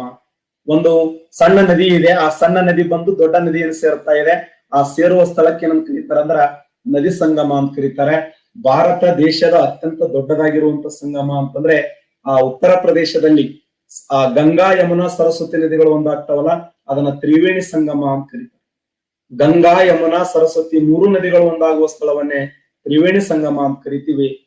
ಒಂದು ಸಣ್ಣ ಉಪನದಿ ಬಂದು ದೊಡ್ಡ ನದಿಯನ್ನು ಸೇರಿದ್ರೆ ನದಿ ಸಂಗಮ. ಅರ್ಥ ಆಗ್ತಾ ಇದೆಯಾ? ಹುಟ್ಟುವ ಸ್ಥಳಕ್ಕೆ ನದಿ ಮೂಲ ಅಂತ ಕರೆದರೆ, ಅಂತ್ಯಗೊಳ್ಳುವ ಸ್ಥಳಕ್ಕೆ ನದಿ ಮುಖ ಅಂತ ಕರೀತಾರೆ. ಒಂದು ಸಣ್ಣ ನದಿ ಬಂದು ದೊಡ್ಡ ನದಿ ಸೇರಿದರೆ ಅದನ್ನು ಉಪನದಿ ಅಂತ ಕರೀತಾರೆ. ಆ ನದಿ ಹರಿಯುವಂತ ಮಾರ್ಗ ಇದೆಯಲ್ಲ, ಈ ನದಿ ಹರಿಯುವಂತ ಮಾರ್ಗ, ಯಾಕಂದ್ರೆ ನದಿ ಅತ್ಯಂತ ವೇಗವಾಗಿ ಹೇಳ್ತಿರ್ತದೆ, ಆ ನದಿ ಹರಿಯುವಂತ ಮಾರ್ಗವನ್ನ ಜಲಾಯನ ಪ್ರದೇಶ ಅಂತ ಕರೀತಾರೆ. ಜಲಾಯನ ಪ್ರದೇಶ, ನದಿ ಪಾತ್ರೆ, ಜಲಾಯನ ಪ್ರದೇಶ, ರಿವರ್ ಬೇಸಿನ್ ಇಂಗ್ಲಿಷ್ ನಲ್ಲಿ. ರಿವರ್ ಬೇಸಿನ್ ಅಂದ್ರು ಒಂದೇ, ಜಲಾಯನ ಪ್ರದೇಶ ಅಂದ್ರೆ, ಜಲಾಯನ ಪ್ರದೇಶ ಅಂದ್ರೆ ಏನು? ನದಿ ಹರಿಯುವಂತ ಮಾರ್ಗ. ಈಗ ನದಿ ಹರಿಯುವಂತ ಸಮಯದಲ್ಲಿ ಅಲ್ಲಿ ಹೋಗಿ ನಾವು ಮನಿ ಕಟ್ಟೋದು, ನದಿ ಹರಿಯುವ ಸಮಯ ಹೋಗಿ ಆರಾಮ್ ನಾವು ಮಕ್ಕೊಂಡ ಮಾಡೋದು, ಆತರ ಮಾಡಬಾರದು. ತಗೊಂಡ್ ಹೋಗ್ಬಿಡ್ತದ ಯಾವ ಲೇನಿ ಸರಿ ಅಂತೇಳಿ. ನಾ ಹರಿಯುವ ಮಾರ್ಗದಲ್ಲಿ ನೀ ಯಾರಂತ ಕೇಳ್ತವ್. ಅದಕ್ಕೆ ನದಿ ಹರಿಯುವಂತ ಸಮಯದಲ್ಲಿ ಅಲ್ಲಿ ಹುಚ್ಚುಚ್ಚಾರ ನಾವೇನು ಮಾಡಬಾರದು, ಯಾಕಂದ್ರೆ ಅದು ಅದರ ಮಾರ್ಗ. ಅದು ಗೊತ್ತಾ? ಉತ್ತರ ಭಾರತದಲ್ಲಿ ಕೆಲವು ನದಿಗಳು ತನ್ನ ಜಲಮಟ್ಟವನ್ನು ಮೀರಿ ಹರಿತಾವೆ. ಬ್ರಹ್ಮಪುತ್ರ ನದಿ ಇದೆ ನೋಡ್ರಿ ನೀವು, ಅದನ್ನ ಅಸ್ಸಾಂ ರಾಜ್ಯದ ಕಣ್ಣೀರ್ ನದಿ ಅಂತ ಕರೀತಾರೆ. ಬ್ರಹ್ಮಪುತ್ರ ನದಿ ಹರಿಲಕ್ ಶುರು ಮಾಡಿದ್ರೆ ಅವ್ ಯಾರ ಮಾತು ಕೇಳಂಗಿಲ್ಲ. ಅವ್ ಪ್ರಧಾನಿ ಅದನ್ನ ಸುಮ್ಮ ಹೋಗ ಮರಿ ಏನ್ ಇಲ್ರಿ ಡಿಸಿ ಅಂತ. ಯಾರ್ ಡಿಸಿ ತೋರ್ಲಿ ಅವ್ನ ಒಳಗಂತ ಒಳಗ್ ತಗೊಂಡ್ಬಿಡುವ, ಅಷ್ಟು ರಭಸವಾಗಿ ಹರಿತಾವು. ಅವು ಎಲ್ಲಿ ಅಸ್ಸಾಂ ರಾಜ್ಯದಲ್ಲಿ ಒಂದು ಡಿಸಿ ಆಫೀಸ್ ಕಟ್ಟಿದ್ರು ಹೊಸದು, ಆ ಡಿಸಿ ಆಫೀಸ್ ತಗೊಂಡ್ಬಂದ್ಬಿಡ್ತು. ಆಫೀಸ್, ಎಮ್ಮಿ, ಕಾರ, ಅವ್ ಏನು ಸಿಗ್ತಾವೆಲ್ಲ ಕಾರ್, ಯಾರು ಡ್ರೈವರ್ ಎಲ್ಲ 180 ಸ್ಪೀಡ್ ಓಡ್ತಿತ್ತು, ಅಷ್ಟು ವೇಗದ ಹರಿತಾವ್. ಅದಕ್ಕೆ ಅವುಗಳನ್ನ ಕಣ್ಣೀರ್ ನದಿಗಳು ಅಂತ ಕರೀತಾರೆ. ಕಣ್ಣೀರ್ ನದಿಗಳು. ಬಿಹಾರದ ಕಣ್ಣೀರ್ ನದಿ, ಬಿಹಾರದ ಕಣ್ಣೀರ್ ನದಿ, ಕೋಶಿ ನದಿ. ಕೋಶಿ ನದಿಯನ್ನ ಬಿಹಾರದ ಕಣ್ಣೀರ್ ನದಿ ಅಂತ ಕರೀತಾರೆ. ಅಸ್ಸಾಮದ ಕಣ್ಣೀರ್ ನದಿ ಬ್ರಹ್ಮಪುತ್ರ. ಅಸ್ಸಾಮದ ಕಣ್ಣೀರ್ ನದಿ ಯಾವ್ದಂದ್ರೆ ಬ್ರಹ್ಮಪುತ್ರ. ಬ್ರಹ್ಮಪುತ್ರ, ಅಸ್ಸಾಮದ ಕಣ್ಣೀರ್ ನದಿ ಬ್ರಹ್ಮಪುತ್ರ. ಪಶ್ಚಿಮ ಬಂಗಾಳದ ಕಣ್ಣೀರ್ ನದಿ, ಪಶ್ಚಿಮ ಬಂಗಾಳದ ಕಣ್ಣೀರ್ ನದಿ ದಾಮೋದರ್ ನದಿ. ದಾಮೋದರ್, ಪಶ್ಚಿಮ ಬಂಗಾಳದ ಕಣ್ಣೀರ್ ನದಿ ದಾಮೋದರ್. ಒಡಿಶಾ ರಾಜ್ಯದ ಕಣ್ಣೀರ್ ನದಿ, ಒಡಿಶಾದ ಕಣ್ಣೀರ್ ನದಿ ಮಹಾನದಿ. ಮಹಾನದಿ, ಒಡಿಶಾದ ಕಣ್ಣೀರ್ ನದಿ ಮಹಾನದಿ ಅಲ್ಲ. ಮಧ್ಯಪ್ರದೇಶದ ಕಣ್ಣೀರ್ ನದಿ, ಮಧ್ಯಪ್ರದೇಶದ ಕಣ್ಣೀರ್ ನದಿ ಚಂಬಲ್ ನದಿ.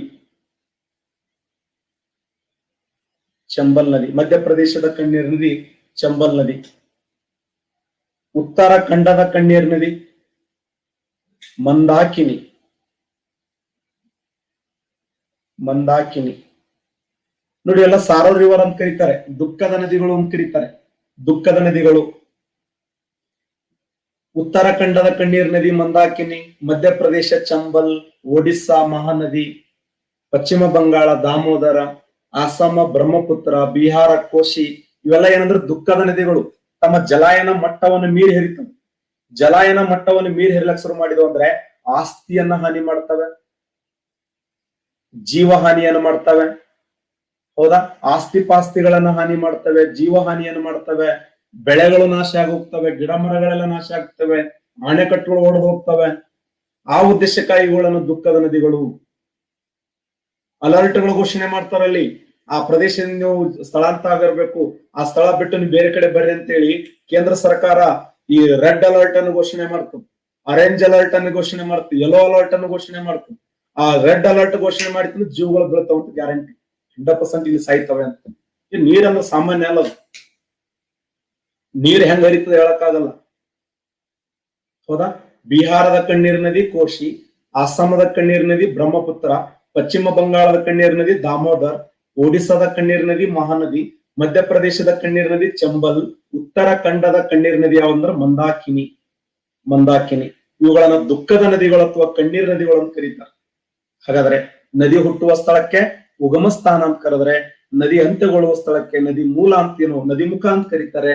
ಹುಟ್ಟಿನಿಂದ ಸಾಯುವವರೆಗೆ ನದಿ ಎಷ್ಟು ಹಂತಗಳಲ್ಲಿ ಚಲಿಸ್ತದೆ ಅಂದ್ರೆ 3 ಹಂತಗಳಲ್ಲಿ ಚಲಿಸ್ತದೆ. ನದಿ ಹುಟ್ಟಿನಿಂದ ಸಾಯುವವರೆಗೆ 3 ಹಂತಗಳು. 3 ಹಂತಗಳು. ಆ 3 ಹಂತಗಳು ಯಾವುವು ಅಂತಂದ್ರೆ, ಒಂದು ಬಾಲ್ಯ, 2 ಯೌವನ, 3 ಮುಪ್ಪ. ನೋಡಿ, ನದಿ ಹುಟ್ಟಿನಿಂದ ಸಾಯುವವರೆಗೆ 3 ಹಂತಗಳಲ್ಲಿ ಚಲಿಸ್ತದೆ. ಬಾಲ್ಯಾವಸ್ಥೆ, ಇದನ್ನ ಮೇಲ್ಕಣಿವೆ ಅಂತ ಕರಿತೀವಿ, ಮೇಲ್ಕಣಿವೆ. ಎರಡನೇದ್ದು ಯೌವನ, ಇದನ್ನು ಮಧ್ಯ ಕಣಿವೆ ಅಂತ ಕರಿತೀವಿ, ಮಧ್ಯ ಕಣಿವೆ. ಇನ್ನೊಂದು ಮುಪ್ಪಾವಸ್ಥೆ, ಇದನ್ನ ಕೆಳಕಣಿವೆ ಅಂತ ಕರಿತೀವಿ, ಕೆಳಕಣಿವೆ. ನೋಡಿ, ನದಿ ಹುಟ್ಟಿನಿಂದ ಸಾಯುವವರೆಗೆ 3 ಹಂತಗಳಲ್ಲಿ ಚಲಿಸ್ತದೆ. ಆ 3 ಹಂತಗಳು ಯಾವಂದ್ರೆ, ಒಂದು ಬಾಲ್ಯಾವಸ್ಥೆ, ಬಾಲ್ಯಾವಸ್ಥೆಯನ್ನ ಮೇಲ್ಕಣಿವೆ, ಯೌವನಾವಸ್ಥೆಯನ್ನ ಮಧ್ಯ ಕಣಿವೆ, ಮುಪ್ಪಾವಸ್ಥೆಯನ್ನ ಕೆಳಕಣಿವೆ ಅಂತ ಕರಿತೀವಿ. ಬಾಲ್ಯಾವಸ್ಥೆ, ಯೌವನಾವಸ್ಥೆ, ಮುಪ್ಪಾವಸ್ಥೆ.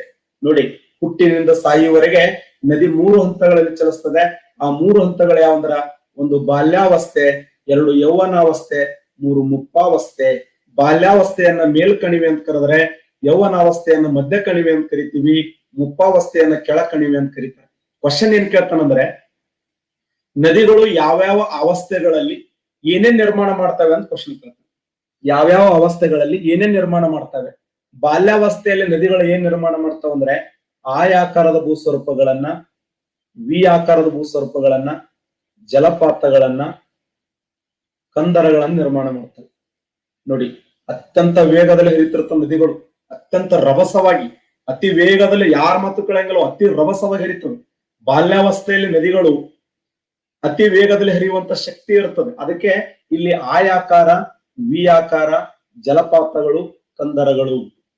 ಫಸ್ಟ್ ಸೇಪ್ ನಲ್ಲಿ ಏನೇ ನಿರ್ಮಾಣ ಮಾಡ್ತಾವ ನದಿಗಳು ಅಂದ್ರೆ, ಆಯಾಕಾರದ ಭೂಸ್ವರೂಪಗಳನ್ನ, ವಿ ಆಕಾರದ ಭೂಸ್ವರೂಪಗಳನ್ನ, ಜಲಪಾತಗಳನ್ನ, ಕಂದರಗಳನ್ನ. ನಾಳೆ ಕ್ವಶನ್ ಕೇಳ್ತಾನೆ, ಪ್ರಪಂಚದ ಅತ್ಯಂತ ಎತ್ತರವಾದ ಜಲಪಾತ ಅಂದ್ರೆ ಏಂಜಲ್ಸ್. ನೋಡಿ, ಏಂಜಲ್ಸ್.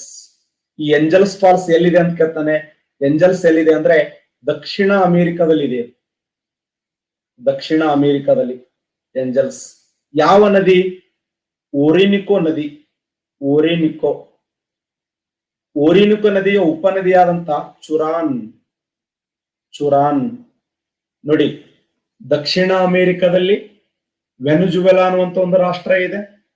ಆ ದಕ್ಷಿಣ ಅಮೆರಿಕದ ವೆನುಜುಲಾ ಅನ್ನುವಂತ ರಾಷ್ಟ್ರದಲ್ಲಿ, ವೆನುಜುವೆಲಾ, ದಕ್ಷಿಣ ಅಮೆರಿಕದ ವೆನುಜುವೆಲಾ ದೇಶದ ಓರಿನಿಕೋ ನದಿಯ ಉಪನದಿಯಾದಂತ ಚುರಾನ್. ಚುರಾನ್ ನದಿ ನಿರ್ಮಾಣ ಮಾಡಿದಂತ ಏಂಜಲ್ಸ್ ಇದೆಯಲ್ಲ, ಇದು 979 ಮೀಟರ್ ಎತ್ತರವಾಗಿದೆ. 979 ಮೀಟರ್ ಎತ್ತರವಾಗಿದ್ದು ಭೂಮಿಯ ಮೇಲಿನ ಅತ್ಯಂತ ಎತ್ತರವಾದ ಜಲಪಾತ. ಸರ್, ಕೆಲವು ಬುಕ್ಗಳಲ್ಲಿ ಆಳವಾದ ಜಲಪಾತ ಅಂತ ಬರೆದಿರ್ತಾರಲ್ಲ, ಬರೀಲಿ, ಏನ್ ತಪ್ಪ? ಕೆಳಗ್ ನಿಂತ ನೋಡಿದ್ರ ಎತ್ತರ, ಮ್ಯಾಗ್ ನಿಂತ ನೋಡಿದ್ರ ಆಳ, ಇಷ್ಟು ವ್ಯತ್ಯಾಸ.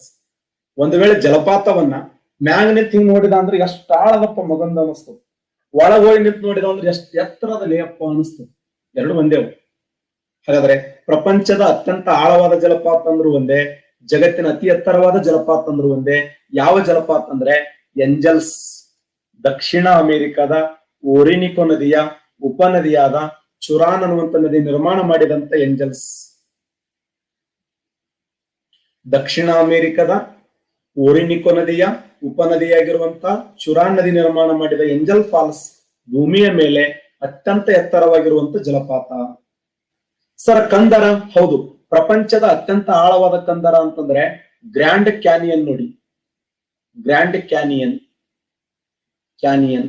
ಈ ಗ್ರ್ಯಾಂಡ್ ಕ್ಯಾನಿಯನ್ ಕಂದರ ಎಲ್ಲಿದೆ ಅಂತಂದ್ರೆ ಇದು ಉತ್ತರ ಅಮೆರಿಕ ದೇಶದಲ್ಲಿ ಕಂಡು ಬರ್ತದೆ. ಉತ್ತರ ಅಮೆರಿಕ ದೇಶದಲ್ಲಿ. ಉತ್ತರ ಅಮೆರಿಕ. ಉತ್ತರ ಅಮೆರಿಕ. ಉತ್ತರ ಅಮೆರಿಕದಲ್ಲಿ ಯಾವ ನದಿ ಅಂತಂದ್ರೆ ಕೊಲೆ ರೆಡೋ ಅನ್ನುವಂತ ನದಿ. ಕೊಲೆ ರೆಡೋ ನದಿ ನಿರ್ಮಾಣ ಮಾಡಿದಂತ ಕಂದರ. ಎಷ್ಟು? ಇದು ಜಗತ್ತಿನ ಅತ್ಯಂತ ಆಳವಾಗಿರುವಂತ ಕಂದರ. The deepest canyon. ಕ್ಯಾನಿಯನ್ ಅಂದ್ರೆ ಕಂದರ. ಆ ಕಂದರದ ಹೆಸರೇನಂದ್ರೆ ಗ್ರ್ಯಾಂಡ್ ಅಂತ ಕರೀತಾರೆ. ಆ ಗ್ರ್ಯಾಂಡ್ ಕ್ಯಾನಿಯನ್ ಕಂದರ ಇದು 1.5 ಕಿಲೋಮೀಟರ್ ಆಳ ಇದೆ. ನೋಡಿ, ಸರಿ ಸುಮಾರು 12 ಕಿಲೋಮೀಟರ್ ಅಗಲವಿದೆ, 39 ಕಿಲೋಮೀಟರ್ ಉದ್ದ ಇದೆ. 39 ಕಿಲೋಮೀಟರ್ ಉದ್ದ, 12 ಕಿಲೋಮೀಟರ್ ಅಗಲ, 1.5 ಕಿಲೋಮೀಟರ್ ಆಳ, ಆಳ 1.5 ಕಿಲೋಮೀಟರ್, ಅಗಲ 12 ಕಿಲೋಮೀಟರ್, ಉದ್ದ 39 ಕಿಲೋಮೀಟರ್. ನೋಡಿ, ನಾನು ಬಾಲ್ಯಾವಸ್ಥೆ ಬಗ್ಗೆ ಹೇಳ್ತಾ ಇದ್ದೇನೆ. ನದಿಯ ಬಾಲ್ಯಾವಸ್ಥೆ ಅಂದ್ರು ಒಂದೇ, ನದಿಯ ಮೇಲ್ಕಣಿವೆ ಅಂದ್ರು ಒಂದೇ. ನದಿಯ ಬಾಲ್ಯಾವಸ್ಥೆಯಲ್ಲಿ, ನದಿಯ ಮೇಲ್ಕಣಿವೆಯಲ್ಲಿ ಆಕಾರದ ಭೂಸ್ವರೂಪಗಳನ್ನ, ವಿ ಆಕಾರದ ಭೂಸ್ವರೂಪಗಳನ್ನ, ಜಲಪಾತಗಳನ್ನ, ಕಂದರಗಳ ನಿರ್ಮಾಣ ಮಾಡ್ತವೆ. ಈ ನೋಡಿ, ಈ ಪ್ರಪಂಚದಾಗ ಎಲ್ಲಾ ನದಿಗಳು ಜಲಪಾತ ಸೃಷ್ಟಿ ಮಾಡ್ಯಾವಂದ್ರೆ ಆ ಜಲಪಾತ ಎಲ್ಲಿರ್ತಂದ್ರ ಅದು ಬಾಲ್ಯಾವಸ್ಥೆಯಲ್ಲಿ. ಬಾಲ್ಯಾವಸ್ಥೆಯಲ್ಲಿ ಜಲಪಾತಗಳು ಸೃಷ್ಟಿಯಾಗಿರ್ತವೆ, ಬಾಲ್ಯಾವಸ್ಥೆಯಲ್ಲಿ ಜಲಪಾತಗಳು ನಿರ್ಮಾಣಗೊಂಡಿರ್ತವೆ. ಹಾಗಾದ್ರೆ ಬಾಲ್ಯಾವಸ್ಥೆಯಲ್ಲಿ ಜಲಪಾತಗಳು ತೆಗೆದುಕೊಂಡ್ರೆ ಪ್ರಪಂಚದ ಅತ್ಯಂತ ಎತ್ತರವಾಗಿರುವಂತ ಜಲಪಾತ ಅಂದ್ರೆ ಏಂಜಲ್ಸ್.